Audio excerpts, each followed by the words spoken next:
નમો યંતાણમ નમો સિદ્ધાણમ નમો આયર્યાણમ નમો વજ્રાયણમ નમો લોય સવસાહુણમ એસો પંચનમુકારો સમ્બપાવપણાસણો મંગલાણમ ચ સવ્યેસિમ પરમં હવૈ મંગલમ. અજ્ઞાનતિમિરાંધાનાં જ્ઞાનાંજનશલાકયા ચક્ષુરુન્મીલિतं येन તસ્મૈ શ્રી ગુરુવે નમઃ.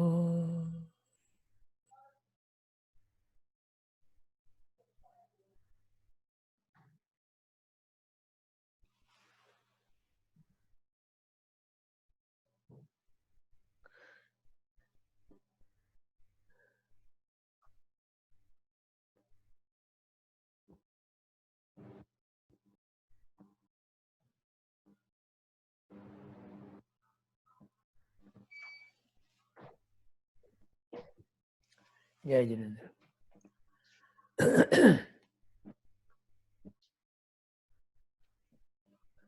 આજે સોમવાર તારીખ 10મી ઓગસ્ટ 2020.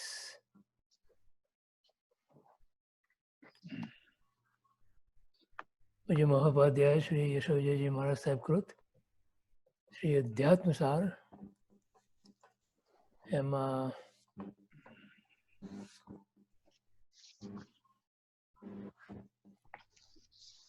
પ્રબંધ 6 અને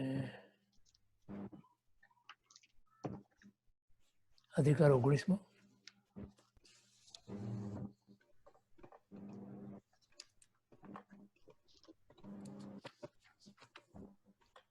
આઈ થિંક આપણે 9મી ગાથા પૂરી કરી. બરોબર.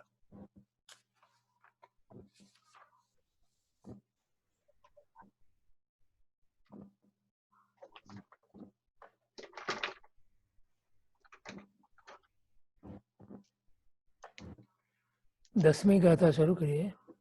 હાજી.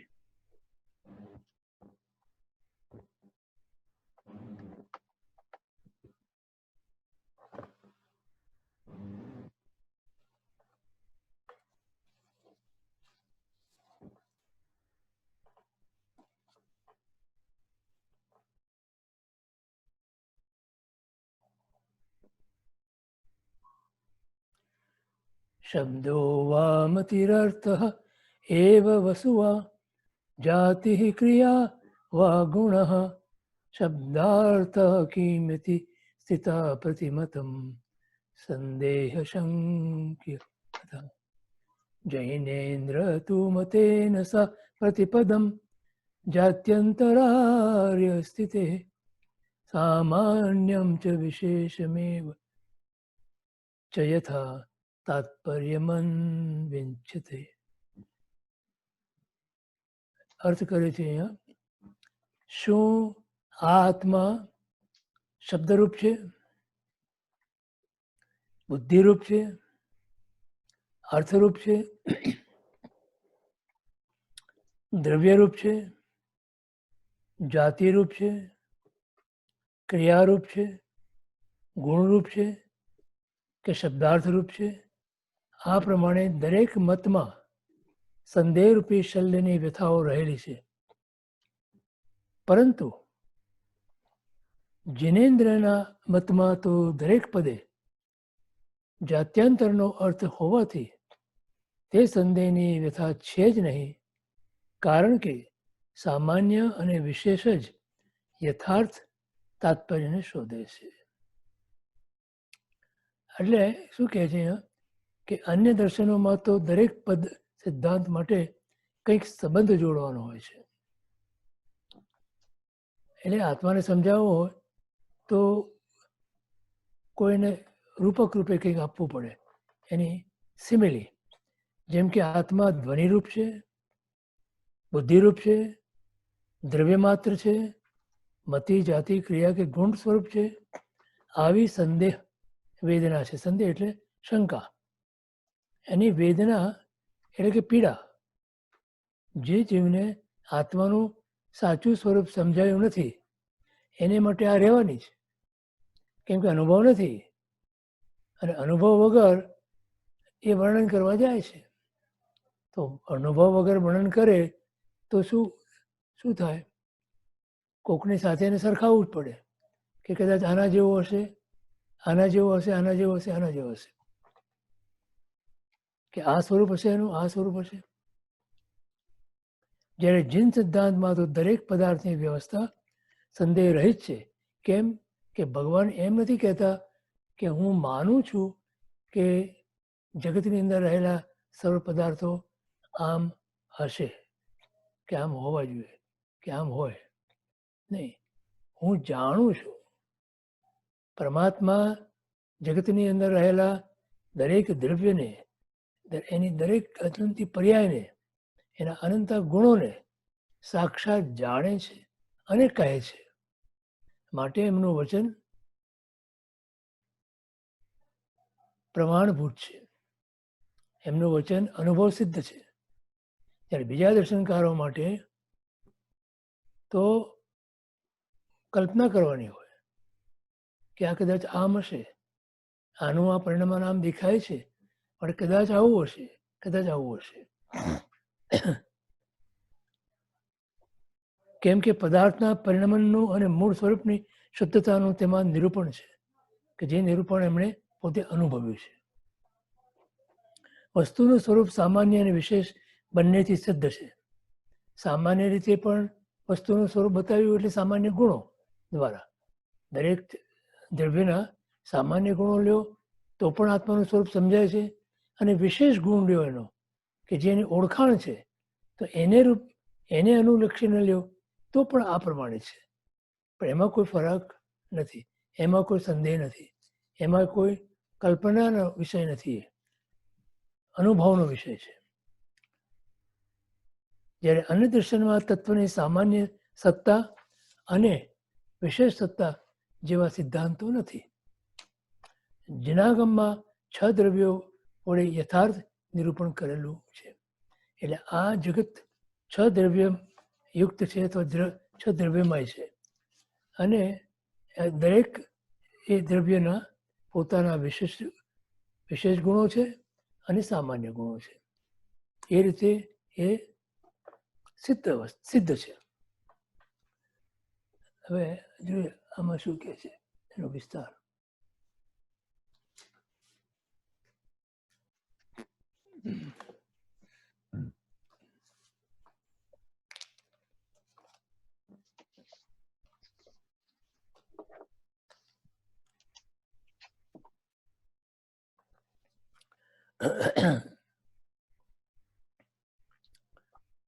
હજારો વર્ષ પૂર્વે ઋષિમુનિઓએ આત્મા આદિ દ્રવ્યો વિશે તત્વચિંતન કર્યું. ત્યારે તે અમૂર્ત, અરૂપી, અપ્રત્યક્ષ આત્મતત્વ માટે તથા અજીવાદી અન્ય તત્વો માટે ભિન્ન ભિન્ન વિકલ્પો ઉદ્ભવ્યા. શું તે શબ્દરૂપ છે, અર્થરૂપ છે, શબ્દાર્થરૂપ છે, બુદ્ધિરૂપ છે, દ્રવ્યરૂપ છે, જાતિરૂપ છે, ઉત્પાદ વ્યયરૂપ છે, ક્રિયારૂપ છે, જ્ઞાનાદિ ગુણરૂપ છે? પદાર્થને ઓળખવા માટે ભિન્ન ભિન્ન તત્વચિંતકોએ કોઈ એક જ લક્ષણને પકડી રાખ્યું અને તે છે કે નહીં તેની તપાસ કરી. એટલે એને સમગ્રતા વિચાર ન કરી શક્યા. એમના મનની અંદર જે અગત્યનું લાગ્યું કે આ ગુણ અગત્યનો છે, અથવા તો આ એનું સ્વરૂપ અગત્યનું છે, અને એના પર ચિંતન કરી અને પછી એક એવો તારવણી કાઢી કે મે બી આત્મા અને જગત આ પ્રમાણે છે. પરંતુ એમ કરવા જતાં પક્ષ અને વિપક્ષ એમ ઉભય પ્રકારની દલીલો થતાં ગૂંચવાડા ઊભા થવા લાગ્યા. હવે એની સામે જ્યારે કોઈ દલીલ કરી એને માટે, તો બીજા કોઈનો જે પક્ષ હતો એમાં કોઈ બીજી વસ્તુનું પ્રતિપાદન કર્યું, તો એને પોતાનો મત મૂક્યો.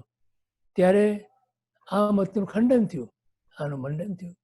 એમ કરતાં કરતાં કઈ સાચી વાત કોઈના ધ્યાનમાં ના આવી. એથી સંશય, નિરાશા, મૂંઝવણ, માનસિક વ્યથા વગેરે થવા લાગ્યા. તેના જૈન ધર્મે દરેક પદાર્થમાં એના સામાન્ય ગુણનો અને વિશેષ ગુણોનો એટલે કે તેના શુદ્ધ સ્વરૂપનો વિચાર કર્યો.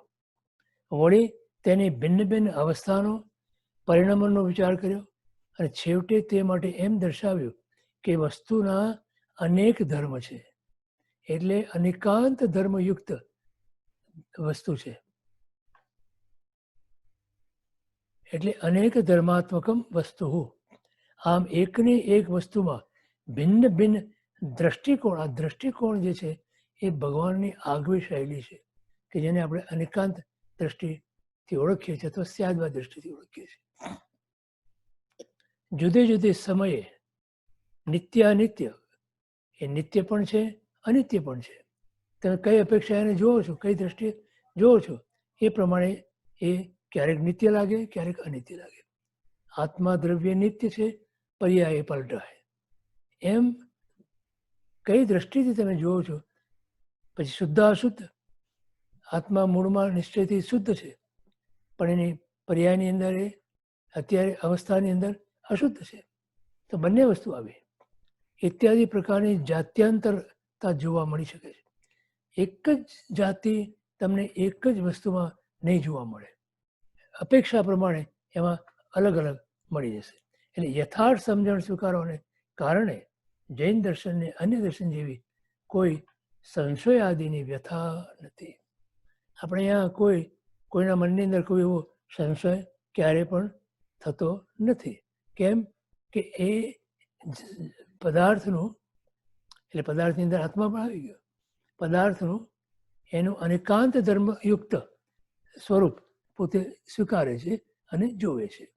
અને તે પણ ભગવાને પોતે પોતાના જ્ઞાનમાં જેવું જોયું, જેવું અનુભવ્યું એવું કહ્યું. ત્યાં કોઈ વિકલ્પ નથી, કોઈ કલ્પના નથી. માટે એ સત્ય છે. અનુભવથી જે વસ્તુ કહે એ સત્ય હોય.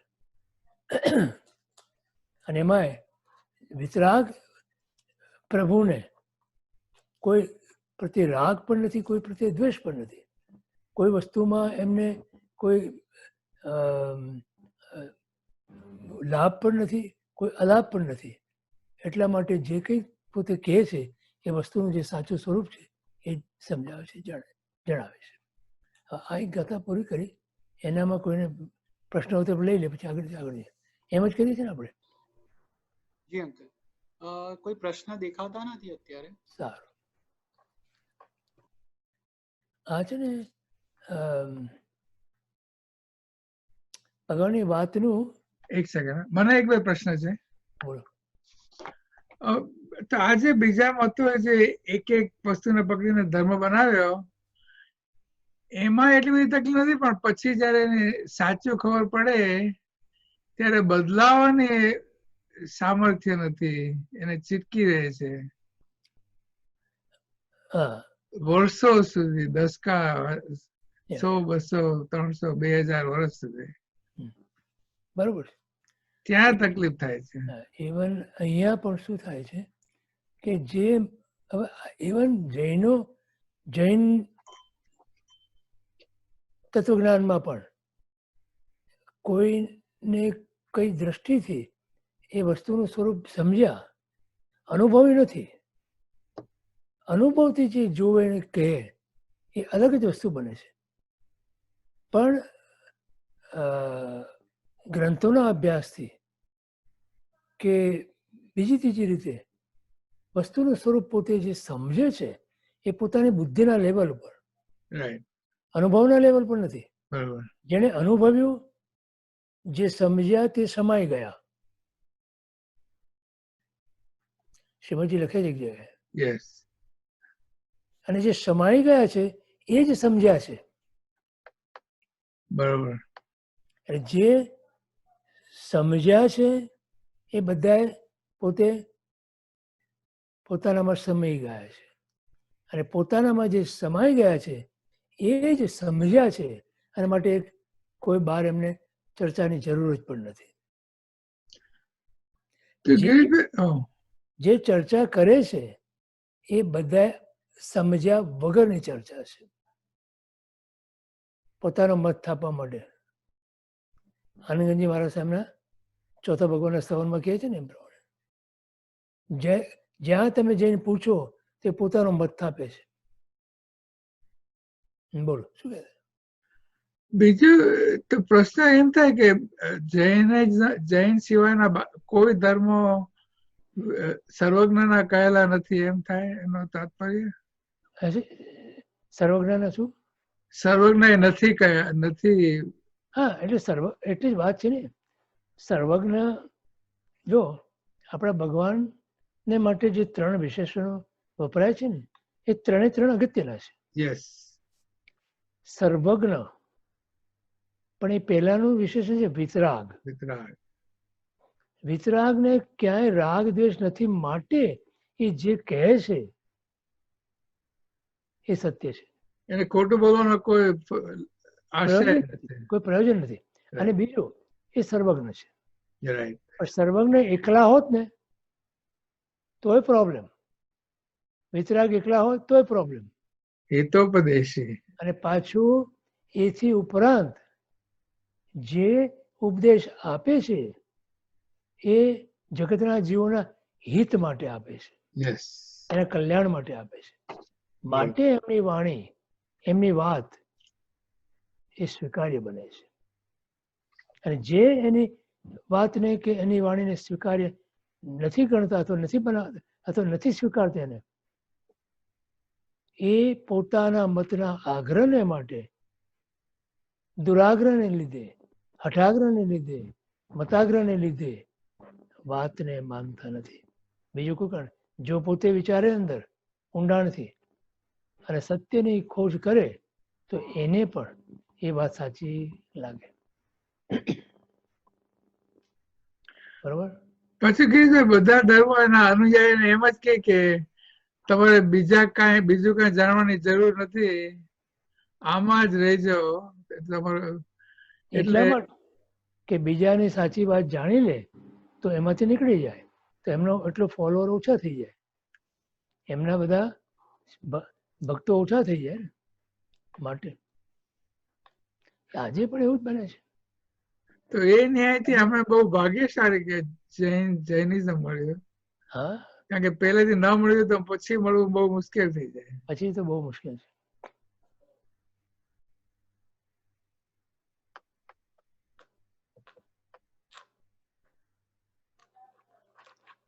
જો ત્યાર પછી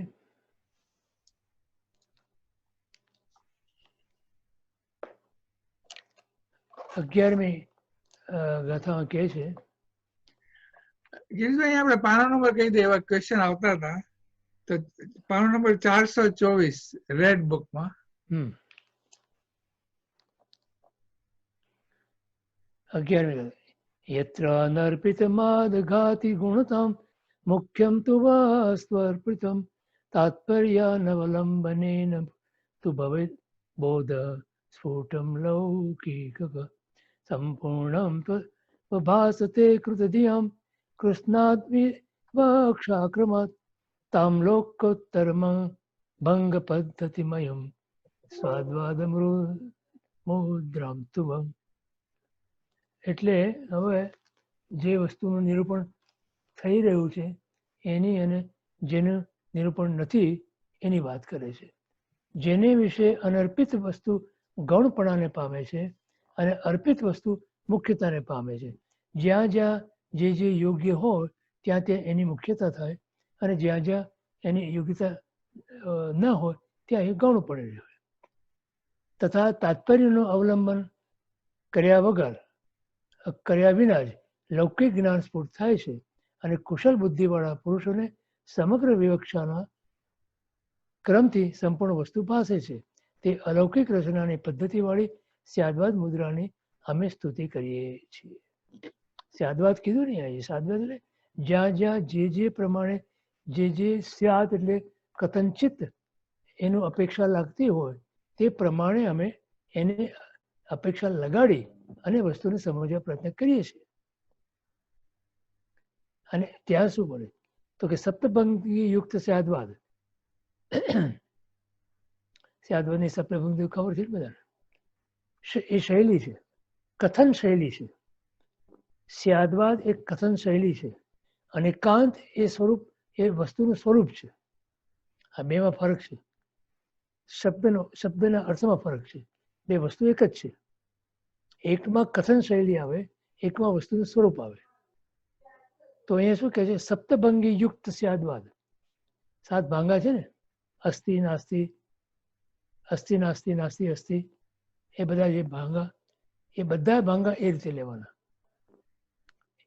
એક દૃષ્ટાંત રૂપે લઈએ, તમે અહીંયા છો તો તમે અસ્થિ કહેવો, તમે બહાર નથી તે નાસ્તિ રૂપે થયું.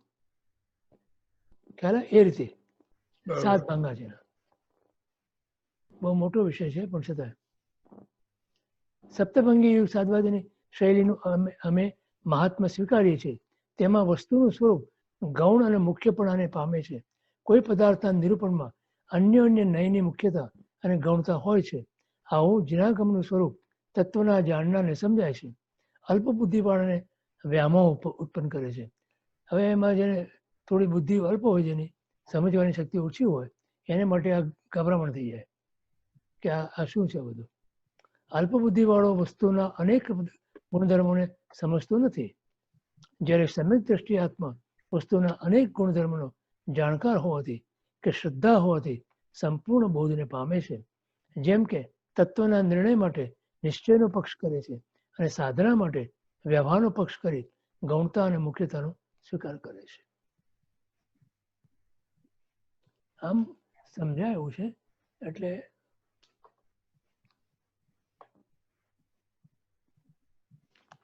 હવે આ શ્લોકમાં સ્યાદવાદની લાક્ષણિકતા અને તેની મહત્તા દર્શાવવામાં આવી છે. જગતના સામાન્ય લોકો કોઈ પણ ચીજ વસ્તુનો કે પરિસ્થિતિનો બોધ લૌકિક રીતે પામે છે. દરેક પદાર્થનું યથાર્થ સંપૂર્ણ સ્વરૂપ એમને ન સમજાય એ દેખીતું છે. સામાન્ય ઘડો કે ખાટલો જુએ, કૂતરાને કે માણસને જુએ તો એને સામાન્ય પ્રકારનો બોધ જ થવાનો કે આ ઘડો છે, આ ખાટલો છે, આ કૂતરું છે, આ માણસ છે. સામાન્ય માણસો એકંદરે એક મુખ્ય લક્ષણથી ચીજને કે પદાર્થને વ્યવહારની ગતાનુગતિકતાથી ઓળખે છે. એટલે જેમ એનું ચાલ્યું આવ્યું છે એ પ્રમાણે, જેમ ચીજ વસ્તુ વિશે તેમ સગા સંબંધીઓ, અમલદાર, નોકર ચાકર, વેપારી અંગે વગેરે વિશે પણ તેમનો બોધ સામાન્ય પ્રકારનો રહે છે. વ્યવહારમાં એ રીતે જ બનવાનું, પરંતુ જ્યાં તત્વદ્રષ્ટિ આવે છે, દરેકનો તાત્પર્ય સમજવાની ઈચ્છા થાય છે અને એ સમજવા માટેની પાત્રતા એટલે કે કુશાગ્ર બુદ્ધિ પ્રાપ્ત થાય છે, ત્યાં તાત્પર્ય બોધ, તત્વબોધ કે રહસ્ય બોધ થાય છે. એનું તાત્પર્ય શું, રહસ્ય શું, તત્વ શું છે આમાં, એનો બોધ, જેને એ જાણવાની જિજ્ઞાસા હોય, એ જાણવાની જેની અંદરથી ઈચ્છા જાગી હોય, એને જ થાય, બે કોણ ન થાય. અને એવો બોધ પામવા માટે સપ્તભંગી, સ્યાદવાદ, ન્યાયવાદ કે અનેકાંતવાદ કામ લાગે છે. જેમની સ્યાદવાદ દ્રષ્ટિ ખીલી હોય છે, જેમના અનેકાંત લોચન ખુલી ગયા હોય છે, એમને તો પ્રત્યેક વસ્તુ જોતા એના સમગ્ર સ્વરૂપનો ક્રમથી ખ્યાલ આવી જાય છે. એ વખતે કઈ વસ્તુ ગૌણપણે લેવાની અને કઈ વસ્તુ મુખ્યપણે સમજવાની છે, એનો પણ તેમને તરત બોધ થઈ જાય છે. સ્યાદવાદમાં કોઈ ન્યાય પોતાને ઇષ્ટ અને અભિમત એવા ભાવને અર્પિત કરે છે, એટલે કે ઈચ્છે છે ત્યારે તે વસ્તુ મુખ્ય બને છે અને અનર્પિત કરે છે ત્યારે તે ગૌણ બને છે. એટલે જેને મારે એક્સેપ્ટ કરવો છે, આ ભાવને મુખ્ય રાખીને મારે એ વસ્તુનું નિરૂપણ કરવું છે, તો એ રીતે, અને ગૌણ પડે તો ગૌણ પડે. આમ સ્યાદવાદની પદ્ધતિ લૌકિક વ્યવહારની પદ્ધતિ કરતાં ઘણી ચડિયાતી છે અને તે જીવને ઉચ્ચતમ ભૂમિકાએ લઈ જાય છે. સ્યાદવાદ વિના જીવનો આધ્યાત્મિક વિકાસ નથી, કેમ કે ત્યાં ઝઘડા છે. સ્યાદવાદ વગર, અનેકાંત દ્રષ્ટિ વગર ઝઘડા છે. એકાંત દ્રષ્ટિની અંદર ઝઘડા છે. માટે સ્યાદવાદ વિના સમ્યક દર્શન નથી. એટલે ક્યાંય આગ્રહ ના જોઈએ. આમાંથી તાત્પર્ય નીકળે છે ને કે જ્યાં તમે આગ્રહ કર્યો કે આગ્રહ રાખ્યો, ત્યાં સમ્યક દર્શનની ભૂમિકા તમારાથી દૂર થયેલી. એટલે જ સ્યાદવાદની રચનાવાળી પદ્ધતિની મુદ્રાને લોકોત્તર ગણાવવામાં આવે છે. લૌકિક લોકોત્તર. જીવને ઉચ્ચ આધ્યાત્મિક વિકાસ ક્રમના પગથિયે ચડાવનાર આવી સ્યાદવાદ મુદ્રાની ગ્રંથકાર મહર્ષિ સ્તુતિ કરે છે. અહીંયા હવે કોઈને પ્રશ્ન હોય તો લઈએ, નહીં તો આગળ વધીએ. જી, બે પ્રશ્ન આવ્યા છે. પહેલો છે સ્મિતાબેન અથવા નવીનભાઈ. બોલો. ગિરીશભાઈ, મારો પ્રશ્ન આગલી ગાથાના કનેક્શનમાં છે. 6 દ્રવ્યની વાત કરી જે આગલી કથામાં, અને 6 દ્રવ્યથી આત્મા સમજવો અને 9 તત્વથી આત્મા સમજવો, એ બેમાં ફેર પડે છે અને શું કઈ રીતે વિચાર કરવો? ના, 6 દ્રવ્યથી વિચાર કરો તમે કે 9 તત્વોથી વિચાર કરો, બંનેની અંદર આત્માનું સ્વરૂપ જે રીતે બતાવ્યું છે એ જુદી જુદી ભૂમિકા પ્રમાણે બતાવ્યું છે, બાકી તો એક જ વસ્તુ છે. 6 દ્રવ્યમાં આત્માનું સ્થાન ક્યાં? મુખ્ય આપણા માટે તો દ્રવ્ય તરીકે. પહેલું. હા, એ રીતે લેવાનું. અને ત્યાં અપેક્ષા લગાડવાની બધી. અને 9 તત્વની અંદર આત્માનું સ્વરૂપ, એના ગુણો, એની પર્યાયો અને એના આત્માના વિકાસ ક્રમની અંદર આત્મા 9 તત્વોની અંદર ક્યાં ફિટ થાય છે અને 9 તત્વો એમાં કેવી રીતે ફિટ થાય એ રીતે વિચારવાનું. એટલે બંનેની અંદર બોલો. બંને સમજવાની જરૂર છે અને બંને લક્ષમાં રાખવાની જરૂર છે હંમેશા. હા, બરોબર, બંનેની જરૂર છે. 6 દ્રવ્યાત્મક આ વિશ્વ છે, લોક છે, બરોબર. અને 9 તત્વ જે છે એ 9 તત્વ એ આત્માના પોતાનું સ્વરૂપ છે, બરોબર. એટલે વિસ્તાર છે. ત્યાં આત્માનો વિસ્તાર 9 તત્વમાં છે. અને આખા વિશ્વની અંદર આત્મા શું છે, ક્યાં છે, કેવો છે એ સમજવા માટે 6 દ્રવ્ય. અચ્છા, બરાબર. Thank you. બીજા કોઈને? બીજો છે દીનાબેન ને પ્રશ્ન. હા, દીનાબેન ને પ્રશ્ન છે. બોલો. જય જિનેન્દ્ર ગિરીશભાઈ. બરોબર.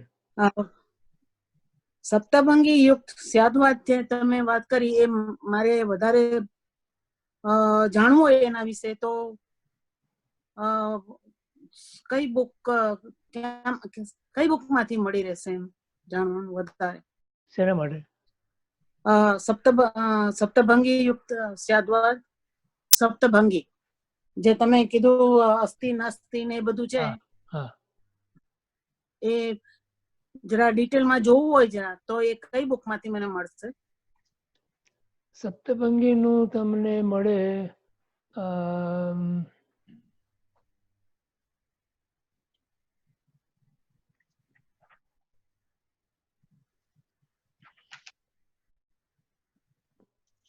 એક હમણે મહાપ્રજ્ઞજીએ એક પુસ્તક લખ્યું છે, એમાં પણ એનો વિસ્તાર છે. અને નહીં તો ધીરુભાઈ પંડિતે પણ એક પુસ્તક લખ્યું છે, એમાં પણ એનો વિસ્તાર મળે. હવે એક્ઝેક્ટલી કયું પુસ્તક છે હું તમને જોઈને કહીશ. ઓકે. આ બે પુસ્તકની અંદર સપ્તભંગીનો વિસ્તાર આપ્યો છે. મૂળમાં તો તત્વાર્થ સૂત્રની જે પંડિત શુક્લાજીની ટીકા છે ને, એમાં પણ ટૂંકમાં આપ્યું છે તત્વાર્થ સૂત્ર ઉપર. ઓકે. એકચ્યુઅલી આપણે જે તત્વાર્થ સૂત્ર લીધું ને એમાં પણ આ સપ્તભંગીનું થોડુંક આવ્યું હતું, પણ પંડિત શુક્લાજીએ જરાક થોડુંક વિશેષથી ત્યાં લીધેલું છે. આ બધા મળી જાય તને, આમ થોડું છૂટું મળે બધે, બધું તમે જોવું પડે. અને એક મુખ્ય પુસ્તક તો મારા ધારવા પ્રમાણે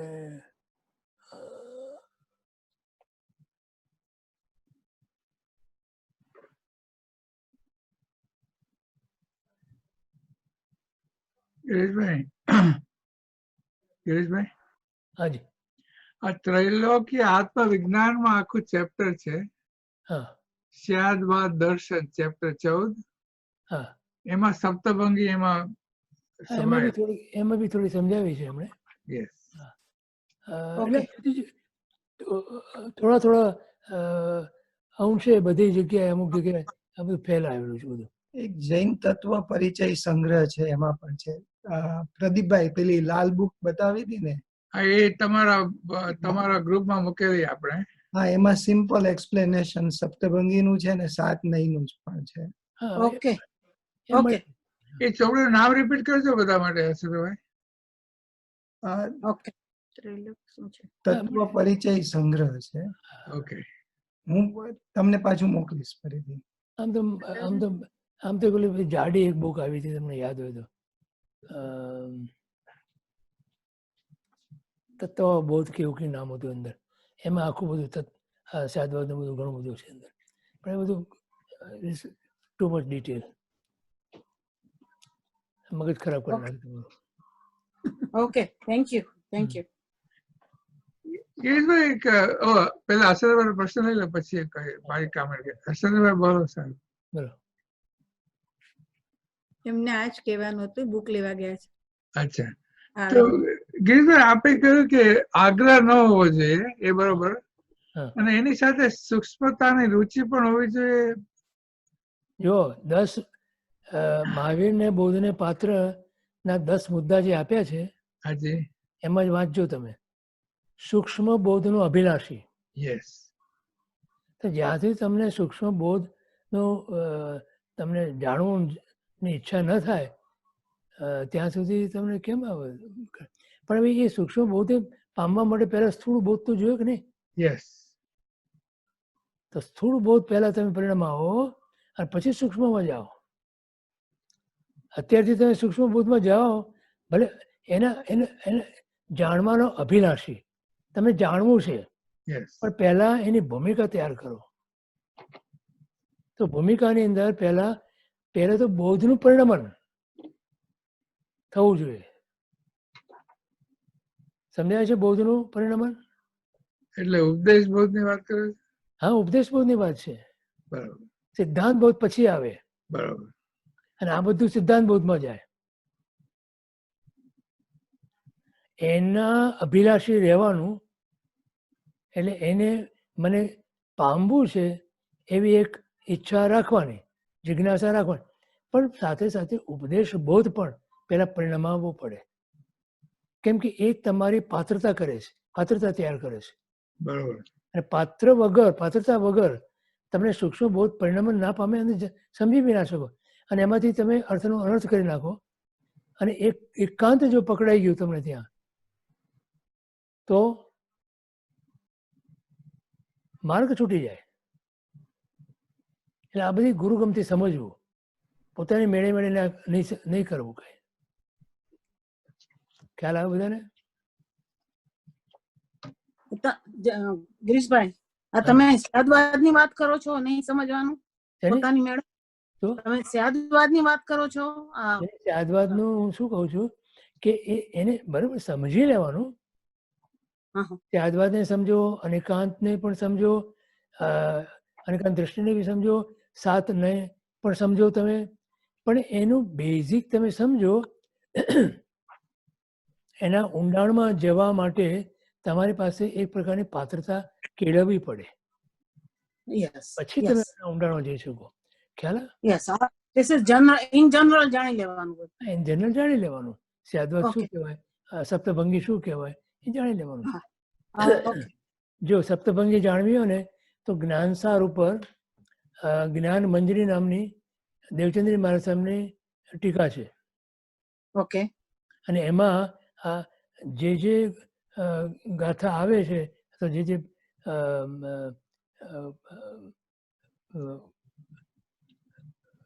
અષ્ટક આવે છે, એ બધાને દેવચંદ્રી મહારાજ સાહેબે સપ્તભંગીનો આશ્રય લઈને સમજાવી છે. Okay okay. હવે એ તું એક બે જરા જોજે એટલે તને ખ્યાલ આવશે. જ્ઞાન મંજરી, જ્ઞાન મંજરીમાં તું એક બે જોઈશ ને તો તને ખ્યાલ આવશે કે how complicated and how deep it is.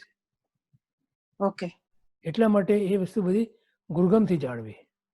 Okay. ખ્યાલ આવે ને? Okay okay, thank you.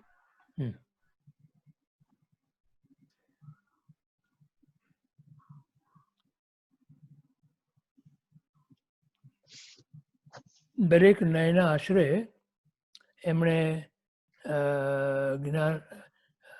જ્ઞાનસારના અષ્ટકો એમણે સમજાવ્યા છે દેવચંદ્રી મહારાજ સાહેબે. હવે દેવચંદ્રી મહારાજ સાહેબની શૈલી તો એટલી બધી ઊંડી છે, એટલી બધી ગહન છે કે it requires a lot of અભ્યાસ અને ગાઈડન્સ ફ્રોમ ગુરુ. સમજાયું? જો ધીરુભાઈ પંડિતે જ્ઞાનસાર ઉપર બે વોલ્યુમ લખ્યા છે. જ્ઞાનસાર અને જ્ઞાન મંજરી બંને એમને અંદર લીધા છે. એ ક્યાંથી મળે તો વાંચજે તું, તો તને ખ્યાલ આવશે. સમજાણું? આઈ થિંક દિનાબેન પાસે છે. યસ. એ છે ને જે એમાં એમણે સપ્તભંગી જ લીધી છે. 7 નયો દ્વારા જ્ઞાનસારને અષ્ટકોને સમજાવ્યા છે એમણે, એમાં રહેલા તત્વને. અને એમાં આશરો લીધો છે એમણે જ્ઞાન મંજરીનો. તો જ્ઞાન મંજરી એ જ્ઞાનસાર ઉપરની દેવચંદ્રી મહારાજ સાહેબની ટીકા છે. ખ્યાલ આવે? Thank you. ચાલો 12 બીજા કોઈ પ્રશ્ન નથી ને? ના અંકલ, નથી. હું કંઈ ડિસ્કરેજ નથી કરતો તમને બધાને, પણ તમે ક્રમથી આગળ વધો. જમ્પ નહીં મારો. પહેલાં આ વસ્તુ સમજવાનો પ્રયત્ન કરો. પહેલાં સામાન્ય સમજો, સાથે નઈને સામાન્ય સમજો, અને પછી એને આગળ ઊંડાણમાં જાઓ. કિરીટભાઈ, તમે જયારે આ 14મું ચેપ્ટર લેશો ત્યારે પણ બધું આવી જશે એમાં. હાજી. અચ્છા, હવે 12મી ગાથા.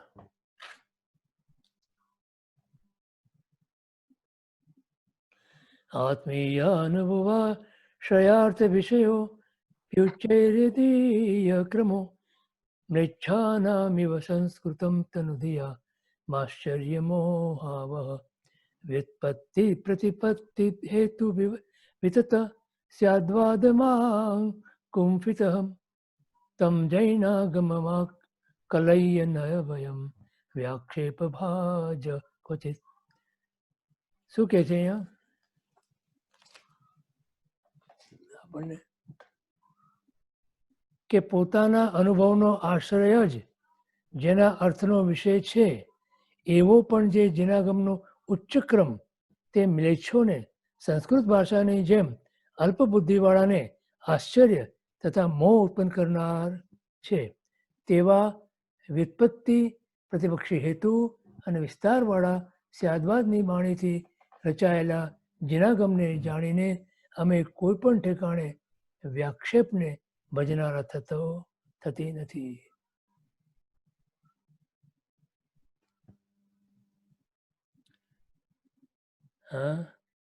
આવા ઉત્કૃષ્ટ જૈનાગમની રચના સ્વાનુભવના આધારે થઈ છે. આપણે શરૂઆતમાં વાત કરી ને એ પ્રમાણે અનુભવમાંથી જે વાણી નીકળી હોય એને શબ્દોમાં વર્ણવી બહુ અઘરી પડે. એટલે તમને ઈશારો કરી શકીએ તે દિશાનો, પણ સંપૂર્ણપણે એનું સ્વરૂપ સમજવું એ અનુભવ વગર શક્ય નથી બનતું. એટલે કે ભ્રાંતિ રહિત જ્ઞાન વડે આગમ અને આત્માનુભવના આશ્રયથી સિદ્ધાંતોનું પ્રતિપાદન કર્યું છે. આથી અલ્પમતીવાળાને અત્યંત આશ્ચર્યકારી છે, અલ્પજ્ઞને ન સમજાય તે સ્વાભાવિક છે. છતાં પણ આપણા મહાપુરુષોએ એને બને તેટલી સરળ ભાષામાં કરી અને સમજાવવા પ્રયત્ન કર્યો છે. એટલે આપણે એ રીતે આગળ વધવું, સમજીને વ્યામોહ ન પામવો. બરોબર? ચાલો, આમાં શું કહે છે આપણે જો.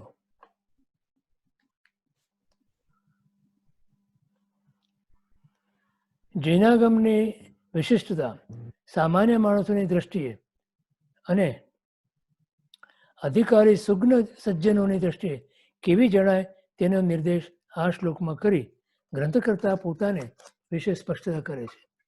જૈનાગમનો વિષય અધ્યાત્મનો હોવાથી તે અનુભવને આધારે તો હોવો જ જોઈએ. આધ્યાત્મિક અનુભૂતિની વાતનો વિષય જેમાં હોય નહીં તે સાહિત્ય જીવને ઉચ્ચ દશા તરફ કેવી રીતે લઈ જાય? ખ્યાલ આવ્યો? જૈનાગમ એ પ્રકારનું સાહિત્ય છે કે જે જીવને ઉચ્ચ કક્ષા તરફ દોરી જાય છે. એટલે જૈનાગમ પોતે પણ તેવી ઉચ્ચ કક્ષાનું હોવું જોઈએ. પરંતુ જે ઉચ્ચ કક્ષાનું હોય તે બધાને સમજાય નહીં. એવી વાતો સાંભળીને કેટલાકને આશ્ચર્ય થાય અને કેટલાક મતિમૂળ પણ થઈ જાય અને કેટલાક એને માને પણ નહીં. કોઈ પંડિતો સંસ્કૃત ભાષામાં વાત કરતા હોય તે સાંભળીને સંસ્કૃત ન જાણનાર મ્લેચ્છો કેવા આશ્ચર્યમુગ્ધ થઈ જાય છે. તેમને સાંભળવામાં અને જોવામાં રસ પડે છે, પણ કશું સમજાતું નથી.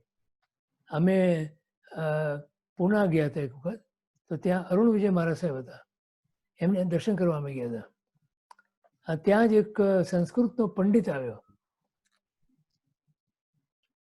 અને એ અને અરુણ વિજય મહારાજ સાહેબ બંને સંસ્કૃતમાં વાતો કરવા માંડ્યા. અને અમે તો આમ મૂળ જેવા જોતા જ રહી ગયા. અમને ખરેખર કાંઈ સમજાય નહીં.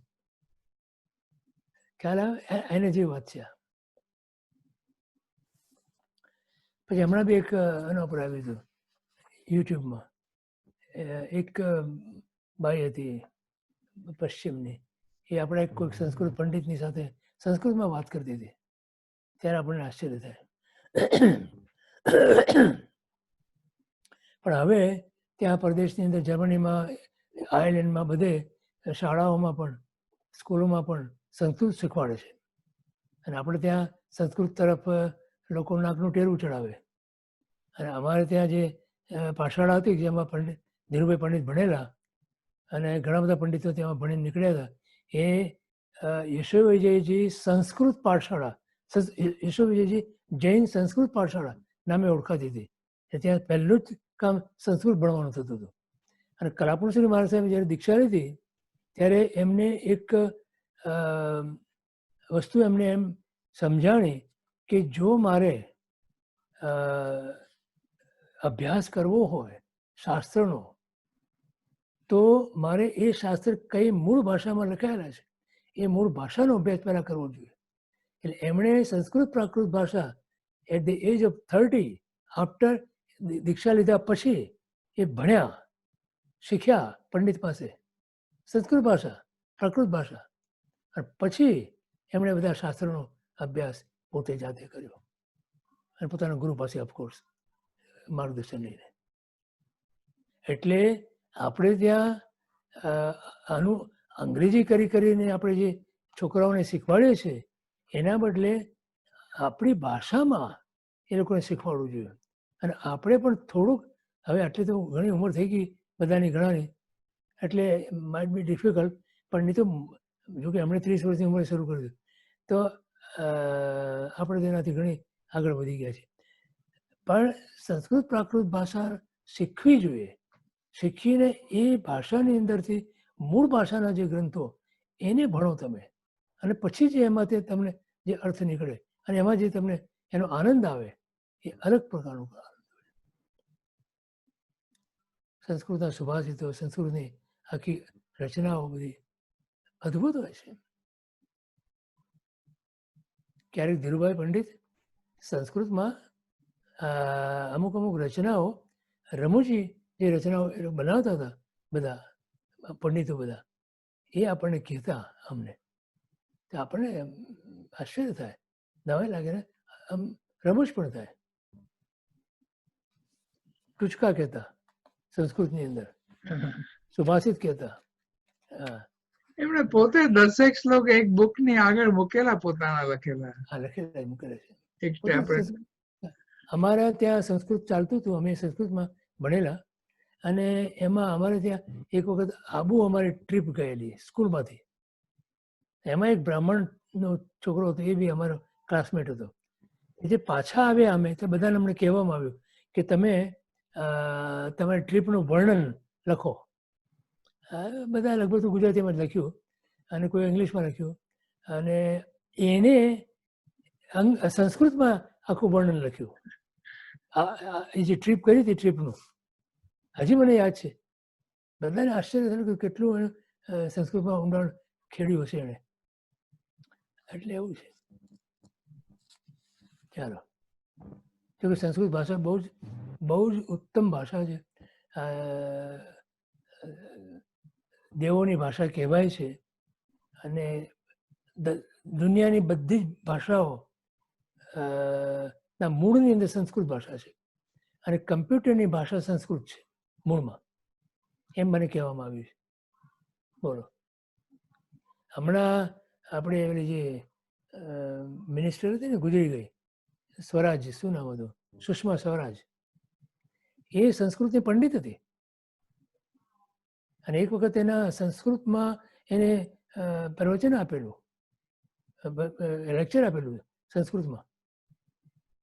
એટલે એવા પણ પડ્યા છે બધા ત્યાં સંસ્કૃતના અભ્યાસીઓ. ચાલો, તો તેમને સાંભળવામાં અને જોવામાં રસ પડે છે. આજે સંગીતના જેવું છે. સંગીતનો આપણને કક્કો ના આવડતો હોય પણ છતાં એના ટ્યુન એનો એ તમને ગમે સાંભળવા, કાનને ગમે. સમજાય નહીં આપણને રાગ બાગ. તેવી રીતે આગમની ઉચ્ચ વાતો સાંભળવામાં અલ્પ બુદ્ધિવાળાને રસ પડે છે. તેઓ આશ્ચર્યમુગ્ધ બની જાય છે પણ તેઓને એમાંથી કશું સમજાતું નથી કારણ કે એ વાતો ગહન છે.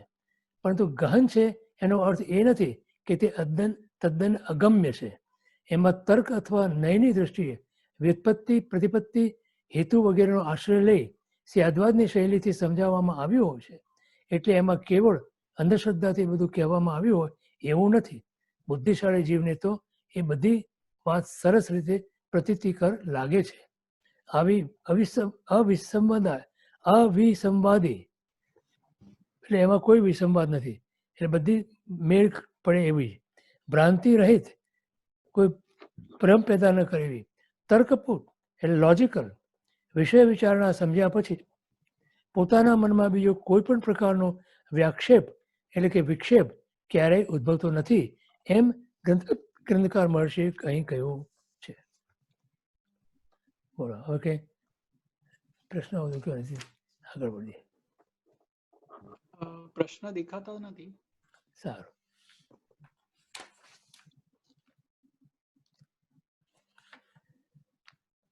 તેરમી ગાથા.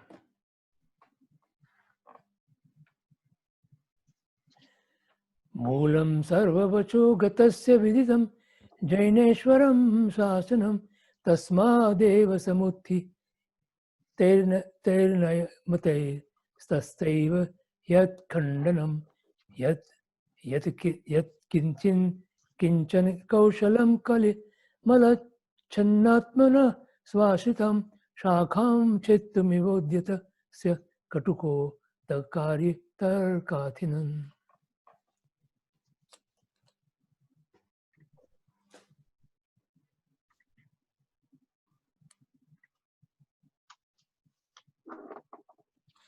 હવે શું કહે છે કે સર્વવચનને પ્રાપ્ત થયેલા અભિપ્રાયના મૂળભૂત આ જિનેશ્વરનું શાસન પ્રસિદ્ધ છે. તે જનાગમથી જ ઉત્પન્ન થયેલા નયના મતો વડે તેનું જ જે ખંડન કરવું તે તો પોતાના આશ્રયરૂપ શાખાને છેદવા ઉદ્યમવંત થયેલા માણસની જેમ પાપમયથી આચ્છાદિત થયેલા તર્કાર્થીઓની તુચ્છ કુશળતા કટુ અનિષ્ટ રૂપને માટે છે. હા, જરા થોડું કડક કીધું છે. સર્વશાસ્ત્ર વચનોના કથનોનું મૂળ જીનવાણી છે. બોલો, બધા શાસ્ત્રોના વચનોના કથનોનું મૂળ જીનવાણી છે. તેમાં વિવિધ પ્રકારના નય મતો છે. તે જ કોઈ એક નય વડે તેનું ખંડન કરવું તે અનર્થકારી છે. હવે એનું જ લઈ અને એની મૂળમાં એને છેદવું એ કેટલું અનર્થકારી છે સમજાય છે. અર્થાત જે શાખા પર આસન છે જે ડાળ ઉપર તમે બેઠા હો એ ડાળને મૂળમાંથી તમે કાપો તો તમારી હાલત શું થાય? તેને જ છેદવા જેવી મૂર્ખાઈ થઈ. જેને જિનાગમની વિશાળતાનો બોધ હિતકારી છે તેને જ એક નયમાં પૂરવો તે અનર્થ છે.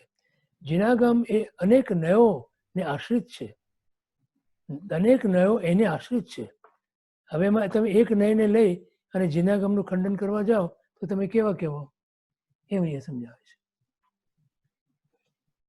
આમાં શું કહેજો?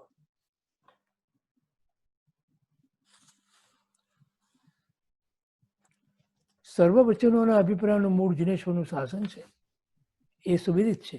તેમાંથી જ ઉત્પન્ન થયેલા નયમતોથી તેનું જ ખંડન કરવું એ તો પોતાને આશ્રય આપનાર શાખાને જ છેદવા માટે ઉદ્યમી થયેલાની કુશળતાની જેમ કળીકાળના મળથી આચ્છાદિત થયેલા તાર્કિકોની તુચ્છ કુશળતા કટુ પરિણામ એટલે કે ઉદરક એટલે અંત લાવનારી છે. સર્વ શાસ્ત્ર વચનોનું મૂળ જિનેશ્વર ભગવાનનું શાસન છે અર્થાત જીનવાણી છે. એટલે કે જૈન દર્શનમાં બધા નયો સમાઈ જાય છે. સાગરમાં જેમ બધી નદીઓ સમાય એમ બધાય નયો અથવા બધાય ધર્મોના વચનો જિનેશ્વર જિનાગમની અંદર સમાય છે. જિનાગમ એ સાગર રૂપ છે. બધા નયો અથવા બધા ધર્મોની વાણીઓ બધી નદી સમાન છે અને એ બધી એમાં સમાય છે.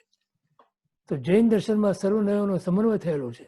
હવે તેમાંથી જ કોઈ એક નયમતનો આશ્રય લઈ બીજા નયમતનું ખંડન કરવું તે કોઈ પણ રીતે ઉચિત નથી. જૈનાચાર્યોમાં જ્યારે વાદ વિવાદ થાય ત્યારે તે પરિસ્થિતિ વધુ દુઃખદ બને છે. એટલે એ જ આચાર્યો કે જે એક જ નય મતનું આગ્રહ કરી અને બીજાનું ખંડન કરે છે ત્યારે એક દુઃખદ વસ્તુ બને છે. It's a pity. તેઓ કોઈ એક જ નય કે મતનો આશ્રય લે બીજા મતનું ખંડન કરે તો એ તો પોતે જે ડાળ ઉપર બેઠા હોય તેને જ કાપવા તૈયાર થાય એના જેવું છે. પોતાની તર્ક બુદ્ધિ દોડાવીને કેટલાક એમ જે કરી રહ્યા છે એમાં તો કળીકાળનો જ પ્રભાવ વર્તાય છે, પરંતુ એનું પરિણામ સુભગ નહીં પણ કટુ જ આવે છે. એ તેઓ બિચારા જાણતા નથી હોતા. બોલો, હવે એમાં કોઈ પ્રશ્ન છે? મને એક પ્રશ્ન છે. બરાબર. અહીંયા મહોપાધ્યાય કહ્યું છે કે આ વસ્તુ પ્રસિદ્ધ છે તો બીજા કોઈ ધર્મ એને સ્વીકાર્યું એવું કઈ દેખાતું નથી.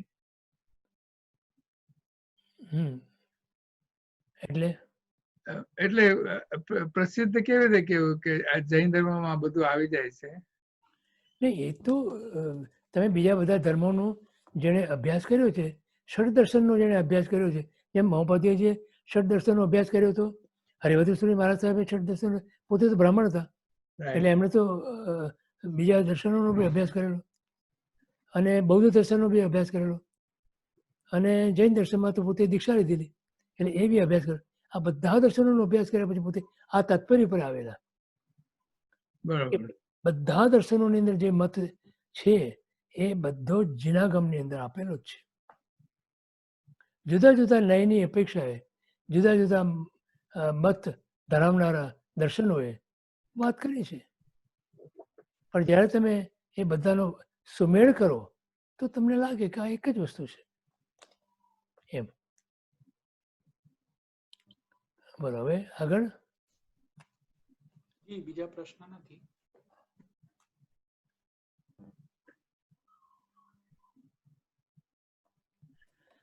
Ankit, in the Zoom audio setting, maybe you can raise your volume. Okay, I will check.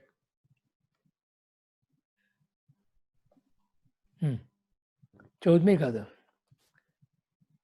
त्यक्तोन्माद विभज्यवादरच मा कर्ण्य कर्णामृतम सिद्धांतार्थ रहस्यवित् क्व लभता मन्यत्र शास्त्रे रतिम यस्यं सर्वनया विशन्ति न पुनर्व्यस्तेषु तेष्वेवय मालायां मणयो लुठन्ति न पुनर्व्यस्तेषु रत्नेषु सा. એટલે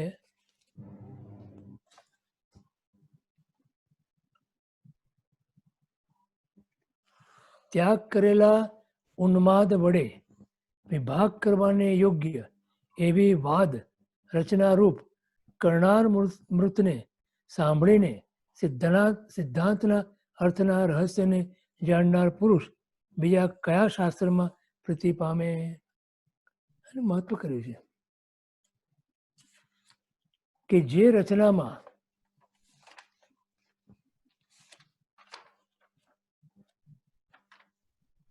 સર્વ નયોનો પ્રવેશ છે, પણ ભિન્ન ભિન્ન એવા તે નયોને વિશે તે રચના નથી.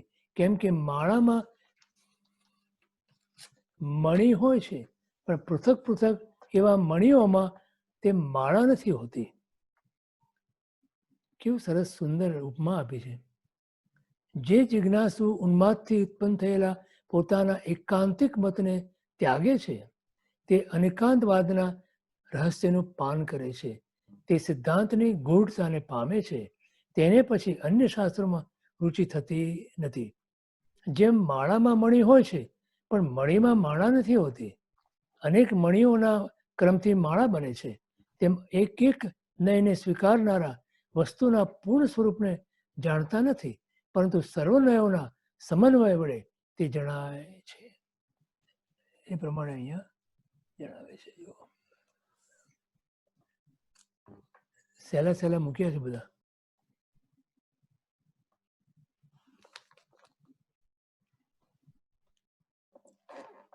શું કહે છે? જ્યાં ઉન્માદ છે ત્યાં સાચી દ્રષ્ટિ નથી હોતી. ઉન્માદ એટલે ખ્યાલ આવે ને?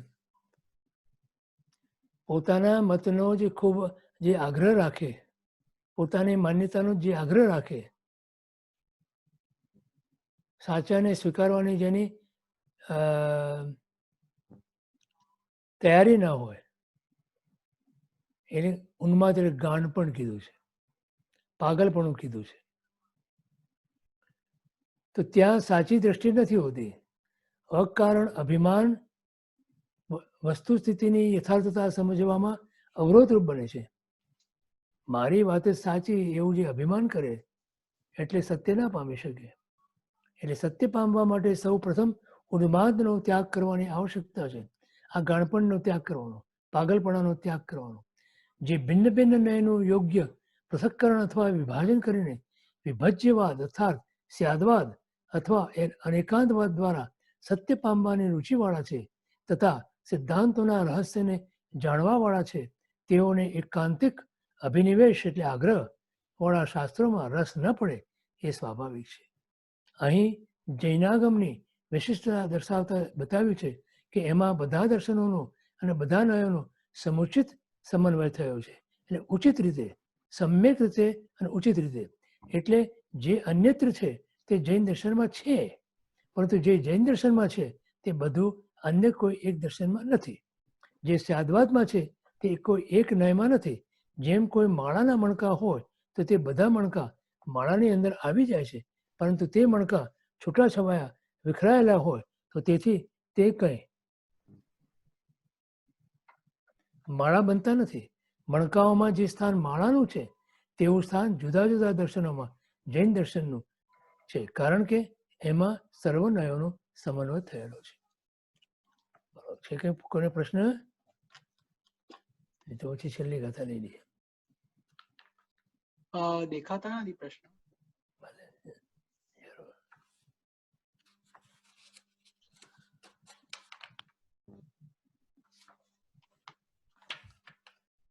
હવે 15મો છેલ્લી ગાથા છે આમાં, અધ્યાત્મ આગમ પ્રસ્તુતિમાં.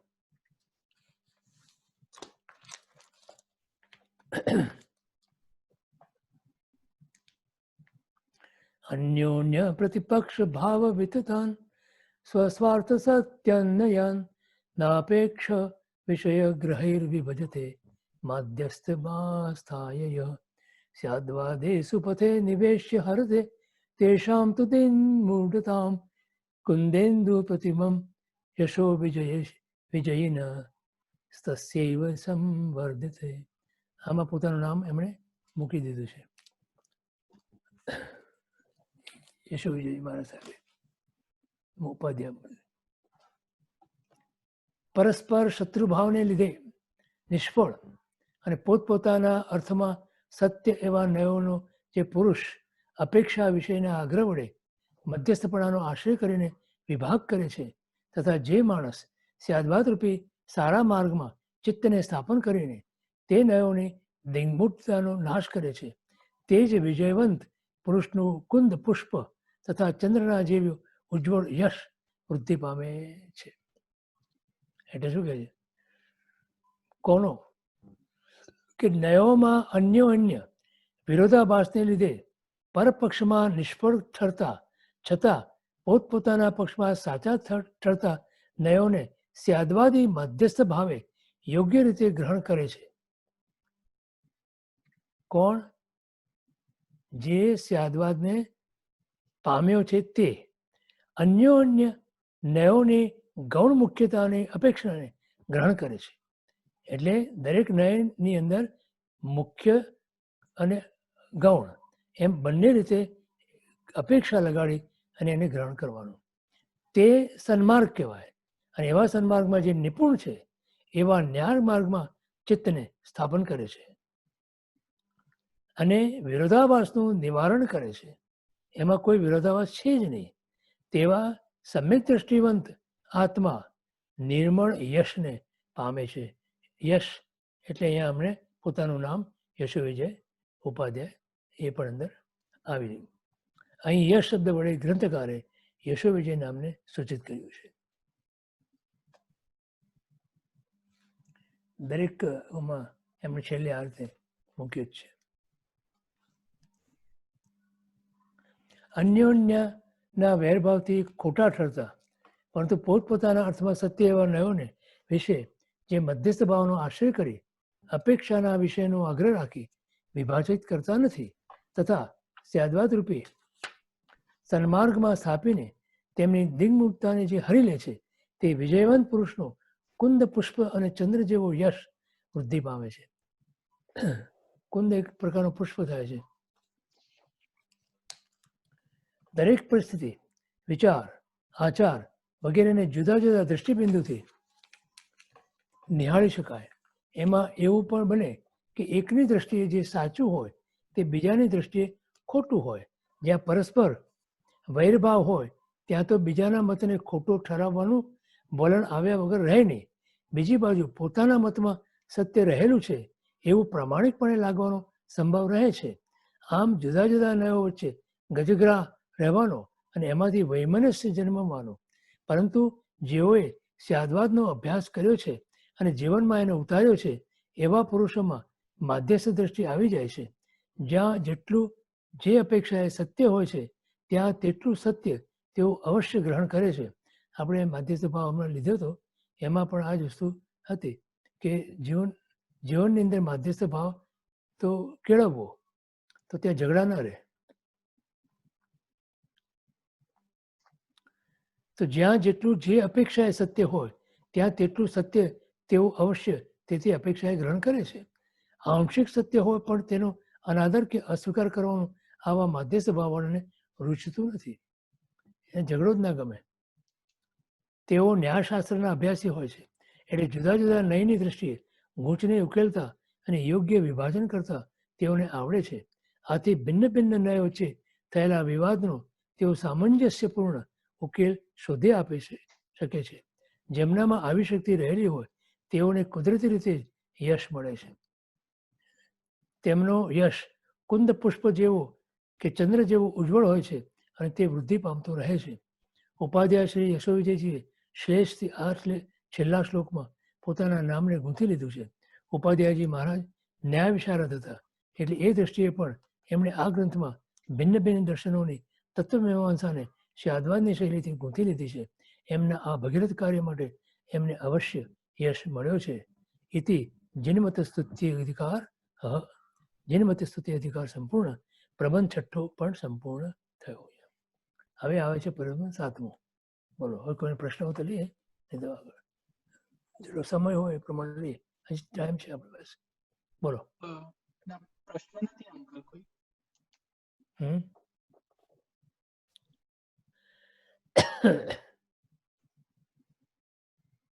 No question asked.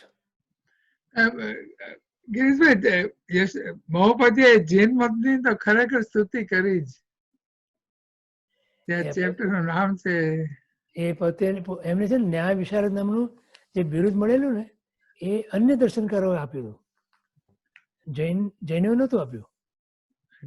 જે બનારસ ગયા ને એ કાશી ભણવા ગયા હતા, તો ત્યાં એમને કાશ્મીરના પંડિતો આવેલા અને એમને હરાવેલા ત્યારે.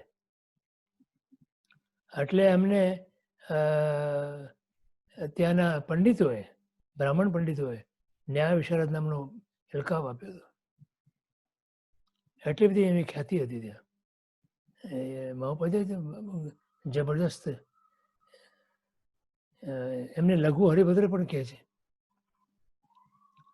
હરિભદ્ર સ્વામી મહારાજ સાહેબ તો ઓફકોર્સ બહુ ઉત્તમ કોટીના હતા અને એમની જેવી જ પ્રતિભા એમની પણ હતી, યશોજી મહોપાધ્યાયજીની. બરોબર, કોઈને પ્રશ્ન નથી તો આગળ 7મો પ્રબંધ અને અધિકાર 20મો અનુભવ અધિકાર. હવે અનુભવ કરવો છે ને? હા, યસ. એક પ્રશ્ન આવે લાગે છે. બોલો. બોલો દિનેશભાઈ. યા તમે હમણાં જે વાત કરી ને મહોપાધ્યાયની, એ આઈ થિંક ઓલો 700 પંડિતોનું સમૂહ હતો કે જેમાં મહોપાધ્યાયજી એકલા જ જૈન હતા. Is that correct? હા, હાજી. Okay, thank you. જય જિનેન્દ્ર. એકચ્યુઅલી એ એમના ભાઈ બે હતા. ઓકે, મહોપાધ્યાય અને એમની સાથે એમના ભાઈ હતા. એટલે બે જ જૈન ને બાકી 700 બ્રાહ્મણો હતા, બરાબર ને? હા હા. Thank you. એમના ભાઈનું નામ હતું પદ્મ વિજય.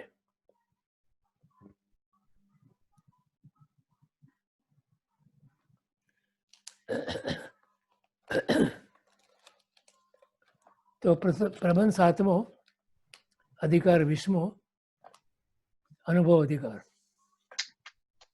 હવે એના પહેલા એની પ્રસ્તુતિ હશે, એ પહેલા લઈ લઈએ. રેડ બુકમાં. હા, પછી મૂળ ગાથા લઈએ.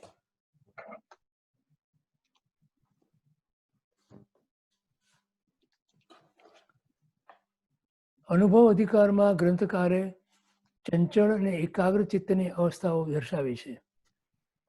આપણા માટે થોડુંક અગત્યનું છે આ. તેમાં ચિત્તમાંથી જેમ જેમ મોહનો વિકાર નષ્ટ થાય છે, આઈ થિંક ગયા વખતે લીધું હતું કે નહીં, ક્યારે લીધું હતું મને યાદ નથી, પણ આ અંતઃકરણ રવિવારે લીધું હતું, રાઈટ, ગઈકાલે. તો ચિત્તમાં જે મોહનો કચરો ભર્યો છે તેમ તેમ ચિત્ત સમાધિ અવસ્થાને પામે છે. સમાધિ અવસ્થાને પામેલું ચિત્ત સ્વાનુભવ વડે નિજાનંદને પામે છે. વળી આત્મા 3 પ્રકાર દર્શાવીને પરમાત્મા સ્વરૂપની પ્રાપ્તિનું રહસ્ય દર્શાવ્યું છે.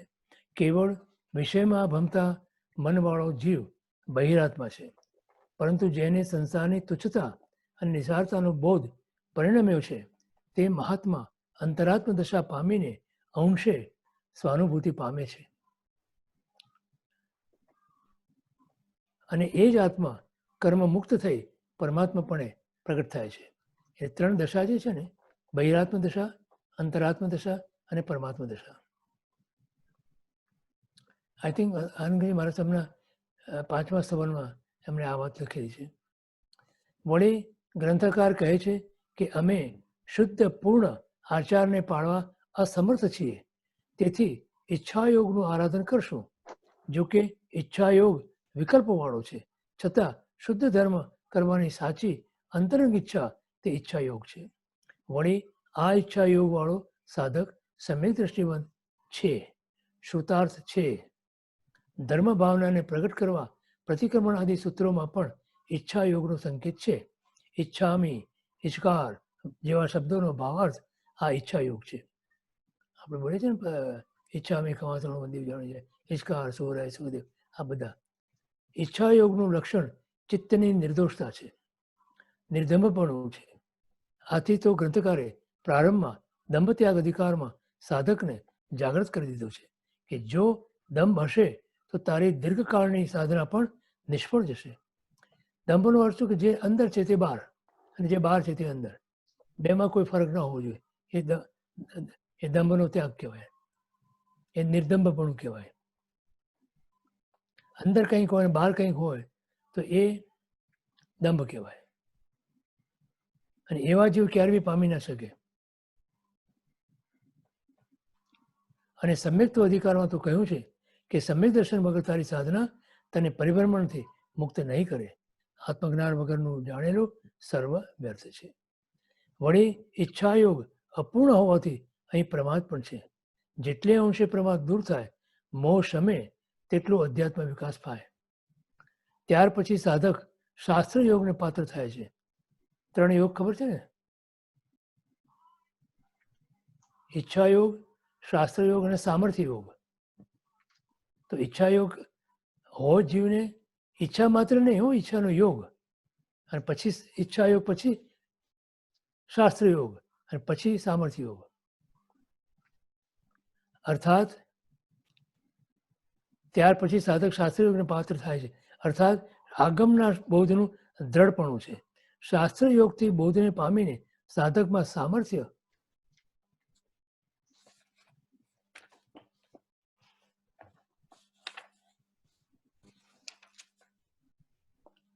યોગ આવે છે, સામર્થ્ય યોગ, જેમાં આત્મ સામર્થ્યની વિશેષતા છે. ત્યાં શાસ્ત્રનું સ્થૂળ અવલંબન છૂટી જાય છે અને આત્માનુભવરૂપી જ્ઞાન યોગનું અવલંબન રહે છે. આ સામર્થ્ય યોગનું સાધન સિદ્ધ પદ સુધી લઈ જાય છે. આથી સામર્થ્ય યોગ અનુભવ ગોચર વચનાતીત છે. વચનની અંદર એટલે કે આપણે બોલી કહી ના શકીએ એવું છે. જેઓ આવા સ્વાનુભવથી રહિત છે, જેમને આવું સ્વાનુભવ નથી થયો, તેઓ અધ્યાત્મ માર્ગનો નિશ્ચય પણ કરી શકતા નથી. કેવળ બાહ્ય ક્રિયામાં રોકાઈ જાય છે અને ક્યાં તો ન્યાયવાદમાં અટકે છે, ક્યાં તો ક્રિયામાં અટકે છે, ક્યાં તો જ્ઞાનમાં અટકે છે, પણ આગળ વધી શકતા નથી.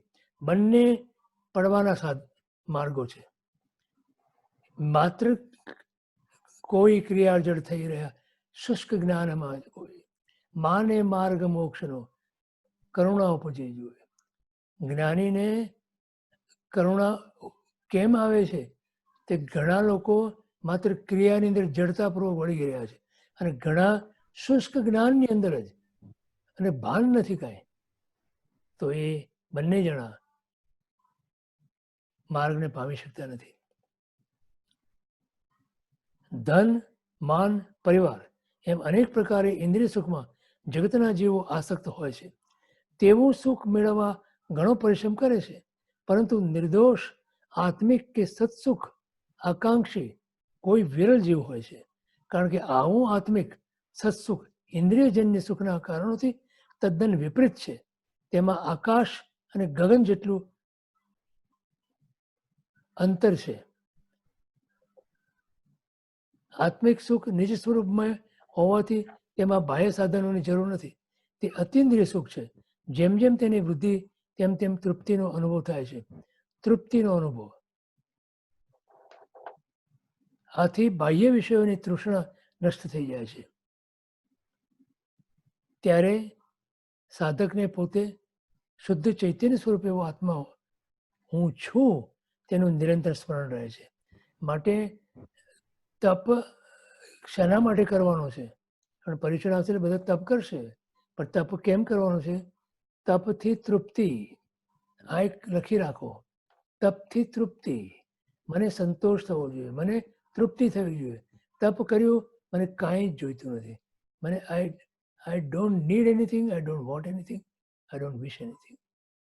આ ભાવ આવે તો એ તપનો સમ્યક પરિણામ છે. ત્યારે સાધકને પોતે શુદ્ધ ચૈતન્ય સ્વરૂપ એવો આત્મા છો તેનું નિરંતર સ્મરણ રહે છે. આથી ક્રમે કરી દ્રવ્ય અને ભાવ કર્મો નષ્ટ થતા આત્મા નિરાકુળ આનંદનો અનુભવ કરે છે. અચિંત્ય, અનુત્પન્ન, અવિનાશી, અકલંક, અલૌકિક અને સ્વયંભૂ એવા શુદ્ધાત્માનું સામર્થ્ય એવું છે કે તે પરમાત્મા સ્વરૂપમાં જ રમણતા કરીને પરમ શાંતિને પામે છે, અનુભવે છે. એવી શુદ્ધ અનુભૂતિ તે મુક્ત દશા છે. મુમુક્ષુ સાધક પ્રથમ સદગુરુના બોધ વડે પોતાના શુદ્ધ સ્વરૂપમાં શ્રદ્ધા કરે છે કે હું દેહાદિ પદાર્થ નથી પણ શુદ્ધાત્મા છું. ત્યાં શું કીધું 692માં? શ્રી સદગુરુએ કહ્યું છે એવા નિર્ગ્રંથ માર્ગનો સદાય આશ્રય રહો. હું દેહાદિ સ્વરૂપ નથી, દેહ સ્ત્રી પુત્ર આદિ કોઈ પણ મારા નથી. શુદ્ધ અવિનાશી એવો આત્મા છું. એમ આત્મભાવના કરતા કરતા રાગત દ્વેષનો ક્ષય થાય છે ને? આ ભાવના ભાવવાની એ બધા. ત્યાર પછી તે ભાવનું પરિશીલન કરે છે. પરિશીલન એટલે છે વારંવાર વારંવાર વારંવાર દોરાવે. એમ ચોથા ગુણસ્થાનથી આંશિક સ્વાત્માની અનુભૂતિ પામી તેમાં વિશેષ કુશળ થઈ પ્રજ્ઞા વડે શુદ્ધાત્મામાં સ્થિર થઈ આત્મા સુખનો અનુભવ કરે છે. ભલે સાધક ગ્રહસ્થ હોય તે 6 આવશ્યક આદિ તથા વ્રતાદિનું પાલન કરે ત્યાર પછી વૈરાગ્ય અને સંયમની વૃદ્ધિ થતા શુદ્ધાત્મામાં સ્થિર થાય છે. સ્વાત્માનુભવમાં લીન થઈ અનુક્રમે ગુણશ્રેણી પર આરૂઢ થઈ પૂર્ણ સ્વરૂપને પ્રાપ્ત કરે છે. અનંતકાળ સુધી સ્વરૂપના સુખમાં જ રહે છે. આ રીતે એમણે પ્રસિદ્ધિ પૂજ્ય બેને કરી છે. એ આપણે વાંચી ગયા. હવે અનુભવ અધિકારની અંદર પહેલો શ્લોક અવસરે લઈશું. કરું કઈ પ્રશ્ન હોય તો લઈએ. જી એક પ્રશ્ન છે દિનેશભાઈને. હું શરૂ નથી કરતો આજે. હવે પર્યુષણ 10 લક્ષણા પછી અનુભવ અધિકાર પછી શરૂ કરશું. પણ આ જે પ્રસ્તુતિ બેને લખી છે એ વાંચી લઈ આવજો અને વાંચજો. અને એમાં કંઈ પ્રશ્નો તો આપણે લઈશું.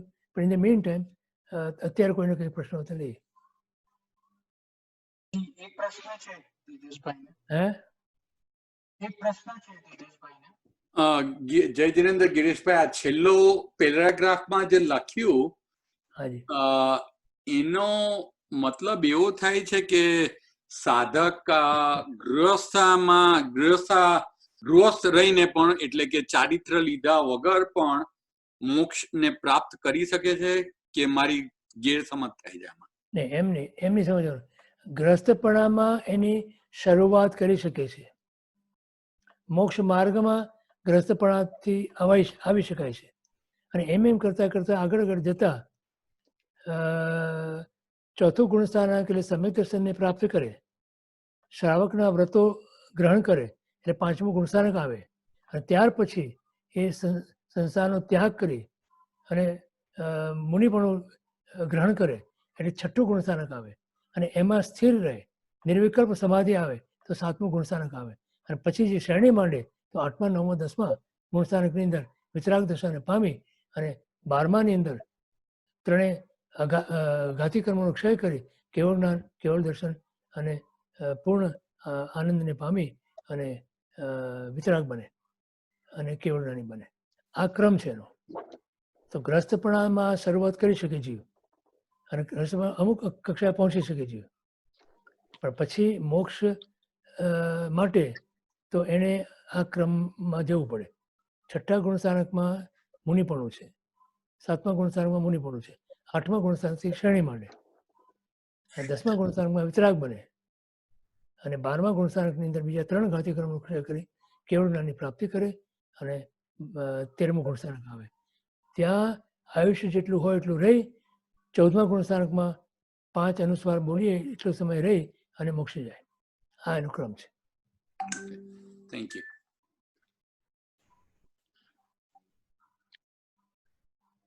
બીજો પ્રશ્ન આવ્યો છે સ્મિતાબેન કે નવીનભાઈ. હા, કોણ છે? સ્મિતાબેન, નવીનભાઈ નો પ્રશ્ન છે. બોલો. ગિરીશભાઈ, આકાશ અને ગગન 2 શબ્દ લખ્યા હતા. આકાશ અને ગગન હા. 2 જે શબ્દ લખ્યા છે, ગગન એટલે તો આપણી કલ્પનાનું થઈ જાય છે, આકાશ ખરેખર છે એવું કે બીજું શું એનો અર્થ થાય છે? હા, એમ ફેર છે એમ કે ગગન એટલે આકાશ એટલે શું? અવકાશ. રાઈટ. Nothing in their. અને ગગન એટલે એમાં જે બધી જ વસ્તુ આવી ગઈ એમાં.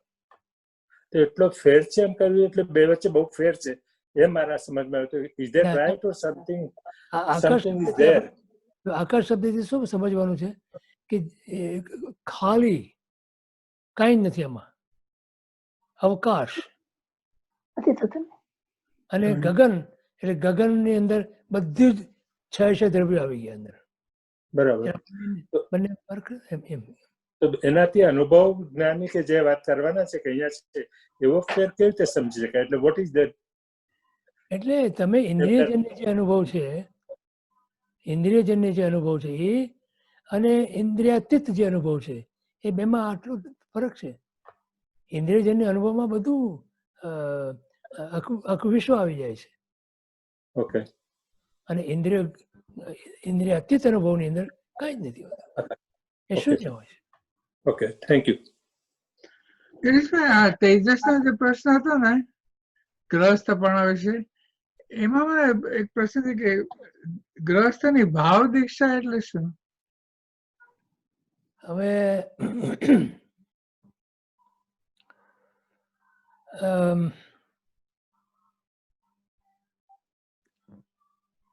તમે દ્રવ્ય દીક્ષા લેવાના માટે સમર્થ ન હો તો તમે ભાવથી દીક્ષિત થઈ શકો છો. એટલે બધું ઘરમાં રહીને પણ બધું છોડી શકો છો બધું.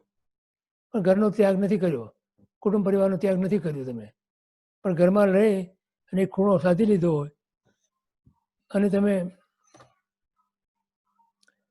અંદરથી બધો ત્યાગ કરી અને બેસો તો પોસિબલ છે. એ ભાવ દીક્ષિત કહેવાય. આ શબ્દ છે ને જે ભાવ દીક્ષિત શબ્દ, એ સ્થાનકવાસી સંપ્રદાયમાં વિશેષ વપરાય છે. મૂર્તિ પૂજકમાં કે દિગંબરમાં કે બીજા તેરાપંથીમાં ખ્યાલ નથી મને, પણ એમાં બહુ ઓછો વપરાય છે, નથી વપરાતો લગભગ. પણ ભાવ દીક્ષિતનો ત્યાં વપરાય છે વિશેષ. અને સંમતિનો ત્યાગ એને રિલેટેડ થઈ જાય પછી? ના, એટલે છે ને એમાં જે પ્રતિમા લેવાય છે ને જે 11 પડીમાં, 11 પડીમાં જે લે ને, હાજી. 12 વ્રત અને 11 પડીમાં, એ પછી ભાવ દીક્ષિત કહેવાય એને. અચ્છા, બીજું તમને કહું કે જેણે જે ગ્રહસ્થે એમ નક્કી કર્યું કે મારે દીક્ષા લેવી છે, પછી ગુરુ પાસે જઈ અને દીક્ષાનું મુહૂર્ત કઢાવે કે ક્યારે હું દીક્ષા ગુરુદેવ મને આપે. તો તે વખતથી માંડી અને દીક્ષા એકચ્યુઅલી લે ત્યાં સુધીનો જે પીરિયડ છે ને, ત્યાં સુધીનો જે સમયગાળો, એ વખતે એ જીવને મુમુક્ષુ કહેવાય, અથવા બીજા અર્થમાં ભાવ દીક્ષિત કહેવાય. બરોબર. ખ્યાલ આવે? હાજી. એટલે જેને દીક્ષાની સ્થિતિ નક્કી નથી કરી એને મુમુક્ષુ ના કહેવાય. આવું એ મુમુક્ષુ શબ્દનો અર્થ શાસ્ત્રકાર કરે છે. પછી આપણે મુમુક્ષુ શબ્દનો અર્થ ઘણો પ્રચલિત કરી દીધો, ઘણું બધું એને શબ્દ તો નથી વાપરવા મારે, પણ કોમન કરી દીધો. બાકી મુમુક્ષુ કોને કહેવાય એની વ્યાખ્યા તમે 254 વાંચો. મોહાશક્તિથી મૂંઝાઈને ક્ષણે ક્ષણે આત્માનો જે વિચાર કરે છે, હા, સંસારમાં રહ્યો છે પણ એને કેવું લાગે છે? ગળે ટૂંપો આવી ગયો છે એવું લાગે, એ મુમુક્ષુ છે શ્રીમદજીની વ્યાખ્યા પ્રમાણે. અને પાછા ઉત્તમ મુમુક્ષુ કોને કીધા એ વાંચજો, પાછળ છે લખ્યું છે અંદર, બંનેની વ્યાખ્યા કરી છે. અને પછી કીધું છે કે અમારે હમણાં ઉત્તમ મુમુક્ષુની વાત નથી કરવી, મુમુક્ષુની વાત કરીએ છીએ ને એમાં પણ 3 મુદ્દા આપ્યા. બોલો, જરાક વાંચો સરખો અને અર્થ કરો તો ખ્યાલ આવે કે જ્ઞાની શું કહેવા માંગે છે. Yes. બધું આપવા માંગે છે. હા પોતાના દોષો અપક્ષપાતપણે હા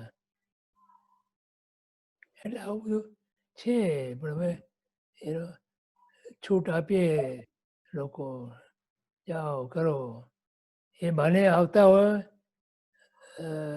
એનો ધર્મમાં આવતા હોય તો આવે એમ બાકી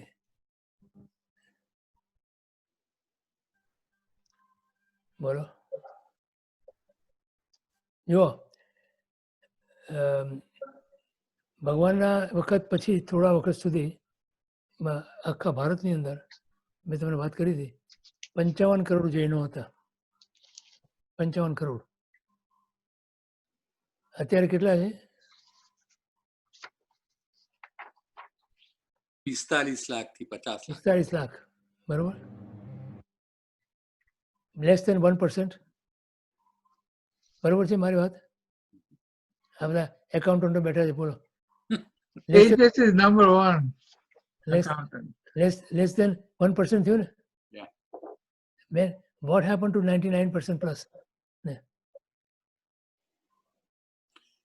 ક્યાં લોભાઈ ગયા અન્ય દર્શનોમાં કન્વર્ટ થઈ ગયા ને શેના કારણે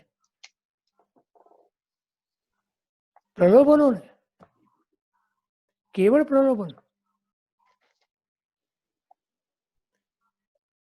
જે આમાં ટકી રહ્યા અને હજી ખરેખર તો તત્વથી ટકેલા તો કેટલા જ મળશે તમને આ 45 લાખમાં પણ એટલે કરુણ સ્થિતિ છે અત્યારે પણ છતાં ભગવાને કહી ગયા છે કે હજી 18,500 વર્ષ સુધી ભગવાનનો ધર્મ રહેશે છેલ્લે દુપાસુરી નામના આચાર્ય આવશે છેલ્લા આચાર્ય ભગવંત ત્યારે એક સાધુ એક સાધ્વી એક શ્રાવક એક શ્રાવિકા દર્શે 5મા આરાના અંતે અને એ પણ દુપસુરી ક્ષાયિક સંકેતી છે અને એ ક્ષાયિક સંકેત લઈને આવવાના છે અહીંયા નથી પામવાના ક્ષાયિક સંકેત લઈને અહીંયા આવવાના અને એમના 5 ભવ થવાના સંકેત થયા પછી મોક્ષે જવા પહેલા અને પછી આ આરાનો અંત આવી જશે પછી ધર્મ જ નથી ગિરીશભાઈ, છઠ્ઠા આરામાં બધા ધર્મોનો નાશ થાય છે કે ખાલી જૈન ધર્મ બધા ધર્મોનો નાશ બધા? બધા ધર્મોનો નાશ એટલે છઠ્ઠો આરો 1 પહેલો આરો 2 ત્રીજો આરો 3 આરાની અંદર 9 ધર્મ 21,000 વર્ષ 21,000 વર્ષ 63,000 વર્ષ સુધી કોઈ ધર્મ નહીં પછી એક કોડાકોડી સાગરોપમનો આરો આવશે પહેલા 21,000 વર્ષનો અને પછી એક કોડાકોડી અને પછી પાછો ધર્મ વિલુપ્ત થઈ જશે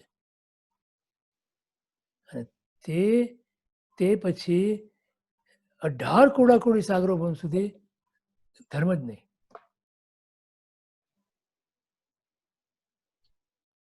તમે કલ્પના કરી શકો છો કે તમે ક્યાં છો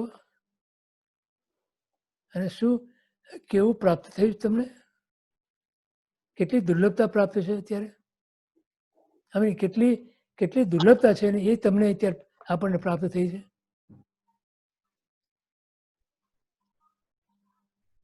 બરોબર છે સમજાણું કાંઈ યસ, હજી સમ્યક દર્શન શક્ય છે. હજી સમ્યક દર્શન શક્ય છે 18,500 વર્ષ સુધી આપણે અહીંયા પાછું આવું નથી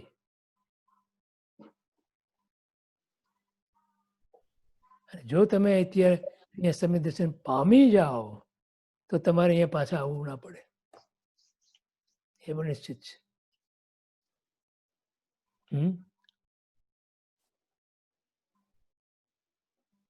બોલો શું સમય છે આપણો સમય તો થઈ ગયો છે આમ. ચાલો તો પૂર્ણાહુતિ કરીએ તેજસને પાછો પ્રશ્ન આવે લાગે છે. Yeah, Hello. just quickly, આ તમે કહ્યું કે અહીંયા પાછા ના આવવું પડે એટલે શું આપણે જન્મ તો ખાલી સમ્યક્ત્વ લે તો એમાં પતિ ન જ જતું રાઈટ કે એટલે આપણે એમ તમારે કેવો છો કે મહાવિદેય ક્ષેત્રમાં જન્મ મળે મહાવિદેય ક્ષેત્રમાં જેને કરવું છો જે કરવું છે અહીંયા કરો. રાઈટ પણ તમે એમ કહ્યું કે ફરીથી આવવું ન પડે એનો મતલબ ફરીથી આવું ના પડે એનો અર્થ એ કે અહીંયા સમદર્શનની પ્રાપ્તિ કરો તો ફરી અહીંયા ના આવવું પડે. ખ્યાલ આવ્યો? સમકીતી જીવ હોય એ જો આયુષનો બંધ ના પડ્યો હોય તો અવશ્ય દેવલોકમાં જાય. અને દેવલોકના આયુષ્ય સાગરોપમ ને પલ્યોપમ ના હોય. પછી અહીંયા ક્યાં આવવાની વાત જ રહી. આ તો 73,000 વર્ષ છે ખાલી. ખ્યાલ આવ્યો ગણિત? એકાઉન્ટન્ટ છે, તને ખબર પડવી જોઈએ. Yeah, I got it. Thank you. હા,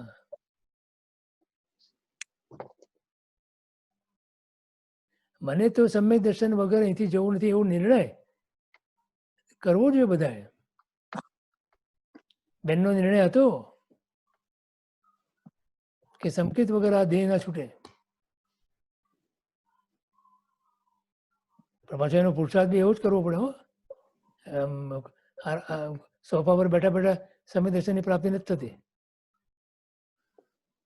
એના માટે પુરુષાર્થ કરવો પડે.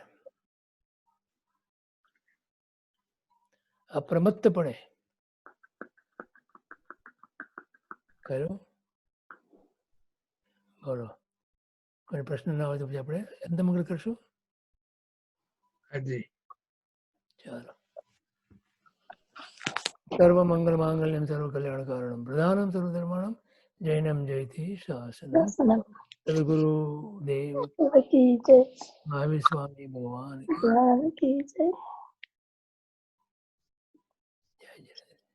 જય Jinendra. Ankit, take Mahendrabhai first. Yeah. Can you hear me, Pratibandhu?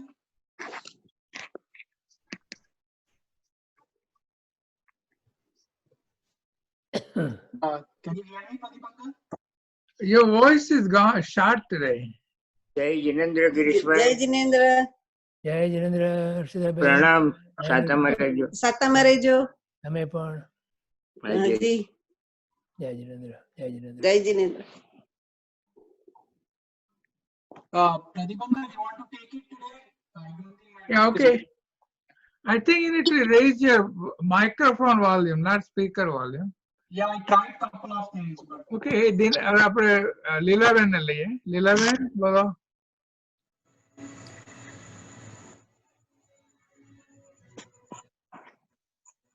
Lilaben નથી આજે. પછી નરેન્દ્રભાઈ. પ્રણામ. જય જિનેન્દ્ર. જય Oh, Jinendra. let me keep large. Sorry. Now. જય જિનેન્દ્ર નરેન્દ્રભાઈ. ચાલો, જય જિનેન્દ્ર. સાતામાં. હાજી દેવગુરુ સાહેબ. સાતામાં રહેજો. હાજી તમે પણ. પછી બીજા કોઈને ઉતાવળ છે કે લાઈન સર લઈએ હવે?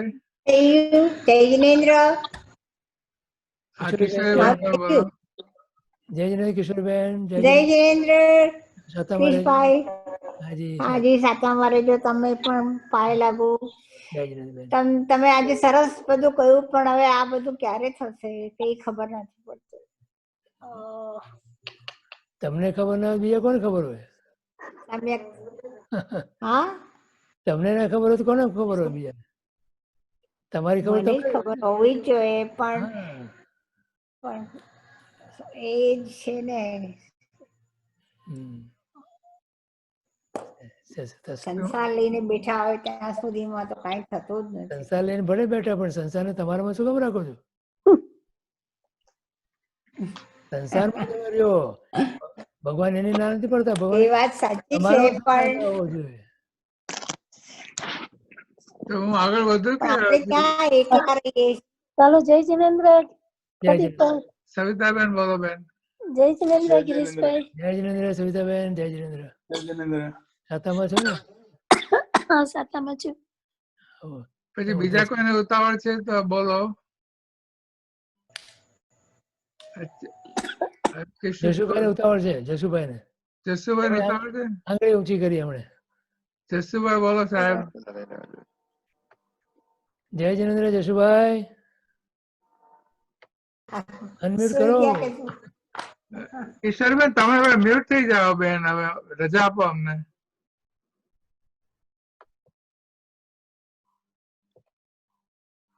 જસુભાઈ દેખાતા નથી મને. આવ્યા આવે દેખાય છે તમે? હા, પણ એમને આઈ થિંક અનમ્યુટ નથી કર્યા. જય જિનેન્દ્ર ગિરીશભાઈ. હા, જય જિનેન્દ્ર જશુભાઈ. હા, સાતામાં રહેજો.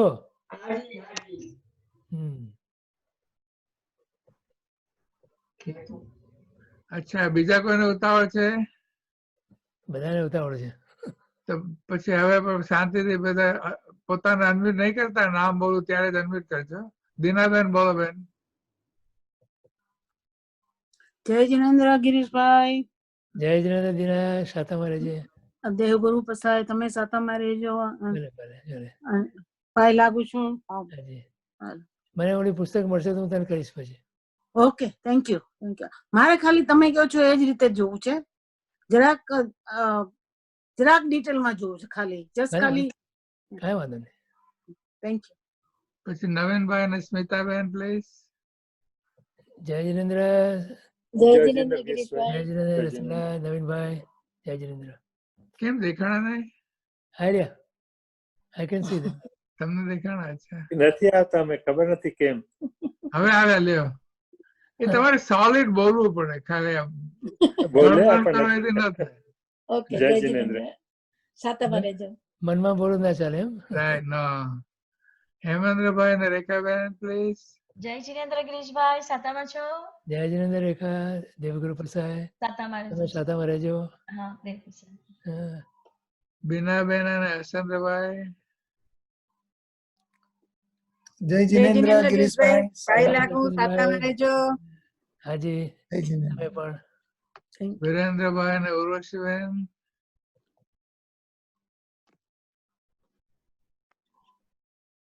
વિરેન્દ્રભાઈ. જય જિનેન્દ્ર ગિરીશભાઈ. હા, જય જિનેન્દ્ર વિરેન્દ્રભાઈ. મ્યુટ થયો. હા, થયું. જય જિનેન્દ્ર. જય જિનેન્દ્ર ઉર્વશી. પગે લાગીએ છે. હા, જય સાતામાં રહેજો. જિનેન્દ્ર. તમે પણ. હા, જરૂર. પછી કુસુમબેન, આમ સોરી, કિશોરભાઈ અને કવિતાબેન. જય જિનેન્દ્ર ગિરીશભાઈ. જય જિનેન્દ્ર. જય જિનેન્દ્ર ગિરીશભાઈ. જય જિનેન્દ્ર. પછી સાતામાં મારા રહેજો. નાના ભાઈ પ્રદીપભાઈ ટોરેન્સ. પ્રદીપભાઈ, જય જિનેન્દ્ર. ગિરીશભાઈ, જય જિનેન્દ્ર ગિરીશભાઈ, સાતામાં રહેજો. હા, તમે પણ. અલકાબેન અને રમેશભાઈ. હા, જય જિનેન્દ્ર અલકા, રમેશભાઈ. સાતામાં રહેજો. હા, તમે પણ. જય જિનેન્દ્ર ગિરીશભાઈ. જય જિનેન્દ્ર અલકા. તેજસભાઈ. જય જિનેન્દ્ર તેજસ. જિનેન્દ્ર ગિરીશભાઈ, thank you for your guidance. પગે લાગુ છું ને સાતા પૂછું છું. હાજી, તમે પણ સાતામાં રહેજો. Thank you. ચેતનાબેન સાવલા. ગિરીશભાઈ પ્રણામ. જય જિનેન્દ્ર ચેતના. પગે લાગુ છું. સાતામાં રહેજો. સાતામાં રહેજો.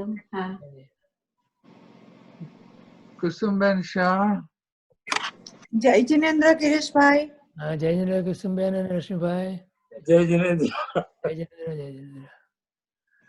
હર્ષિદાબેન શાહ. હર્ષાબેન. ઓ, હર્ષાબેન. હર્ષાબેન છે. ના, હર્ષિદાબેન. હર્ષિદાબેન તો આવી ગયા. અચ્છા, બરાબર.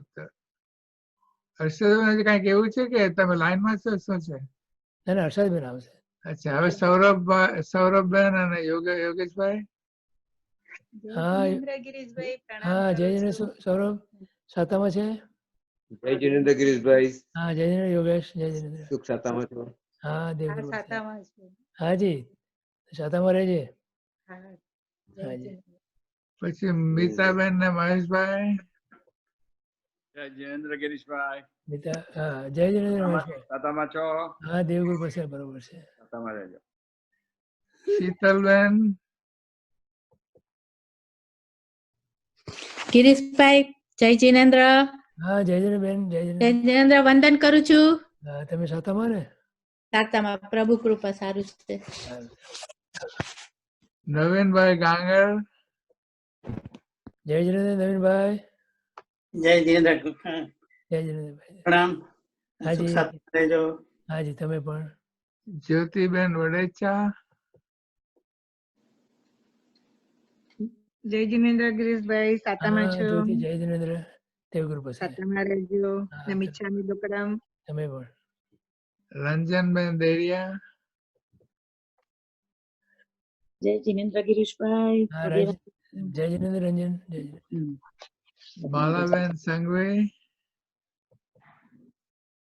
જય જિનેન્દ્ર માલા. જિનેન્દ્ર ગિરીશભાઈ સાતામાં રહેજો. હા તમે પણ. પછી હર્ષાબેન ખોજા. હા હર્ષાબેન જય જય જિનેન્દ્ર. જિનેન્દ્ર પ્રણામ ગિરીશભાઈ જય જિનેન્દ્ર. સાતામાં છું ને. હા દેવગુરુ પ્રસાદ. પછી રૂપાબેન અને શ્રીધરભાઈ. જય જિનેન્દ્ર રૂપા અને શ્રીધર. જય જિનેન્દ્ર અંકલ સાતામાં છો હા દેવગુરુ પ્રસાદ. જય જિનેન્દ્ર પ્રણામ. જય જિનેન્દ્ર પ્રણામ. પગે લાગીએ છીએ. હાજી સાતામાં રહેજો. તમે પણ. આપની કૃપા છે ને. કૃપા ભગવાનની. હા એમ તમારા હાથે મોકલાવે છે. આ બધું બોલતા ના આવડે મને. મને બી નથી આવડતું. બરાબર. દીપિકાબેન શાહ. જય જિનેન્દ્ર ગિરીશભાઈ. જય જિનેન્દ્ર દીપિકા સાતામાં. પ્રણામ. હા પ્રણામ બેન પ્રણામ. સાતામાં છો ને આપ? હા દેવગુરુ પ્રસાદ બરોબર છે. સાતામાં રહેજો. હા તમે પણ. Thank you Pradeepbhai. Oh, my pleasure. Asmitaben Parekh. જય જિનેન્દ્ર ગિરીશભાઈ. ચંદ્રકાંત હા ચંદ્રકાંતભાઈ જય જિનેન્દ્ર. જય જિનેન્દ્ર. હાજી. નિકિતાબેન અને અંકિત. અંકિત. જય જિનેન્દ્ર અંકલ. જય Jinendra. Your voice got better. હે? એનો અવાજ ખુલ્યો. હા નિકિતા બોલી હશે એટલે. હા બોલાયું હશે એટલે હા. શું થયું છે? એને કઈ સેટઅપ નો ઇશ્યુ છે. ના કઈક લેપટોપ માં ઇશ્યુ છે અંકલ. મને ઓકે ઓકે. પછી રમેશભાઈ અને અલકાબેન આવી ગયા ને. આવી ગયા. અચ્છા આવી ગયા. 11 બાકી. 11 આવી ગયા. ના આવો 11. હીરાબેન જય જિનેન્દ્ર. જય જિનેન્દ્ર ગિરીશભાઈ પ્રણામ કરું છું. જય જિનેન્દ્ર. સાતામાં છો? હા દેવગુરુ પ્રસાદ બરોબર છે. Thank you Pradeepbhai. Oh, my pleasure. Welcome. જય જિનેન્દ્ર. હવે કોઈ બાકી રહી ગયું છે?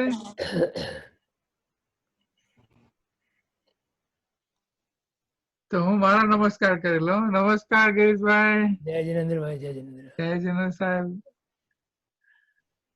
અને હવે બધા આવી ગયા મારા ખ્યાલથી. તો અમે તમારી હિત શિક્ષા લઈને રજા લઈએ. ઓકે બોલો. મળીએ ગુરુવારે. Yes sir. પછી પર્યુષણ. રાઈટ. એટલે માર્ગદર્શન આપજો પછી ક્યારે આપણે ક્લાસ આવશે. પછી તો હવે 10 લક્ષણા પછી થશે ને. એટલે કોન્ફ્લિક્ટ ન હોય તો કરી શકાય. હા જોયું મને ખ્યાલ નથી હવે. આપણે જોશું. આ લોકોનો શું પ્રોગ્રામ છે આવશે. રાઈટ. કારણ કે હવે હમણાં તો રૂમ નો તો ઇશ્યુ જ નથી ને. ના. અચ્છા તો આપણે થોડી વાતો કરશું. દરેક પોતાના રૂમમાં બેઠા છે. રાઈટ. ઓકે તો તમે મને રજા આપો તો હું બંધ કરવા માંડું. ભલે ભલે ભલે ઓકે આવજો. Okay, stopping live stream. Thank you, Pradeep. જય જિનેન્દ્ર પ્રણામ.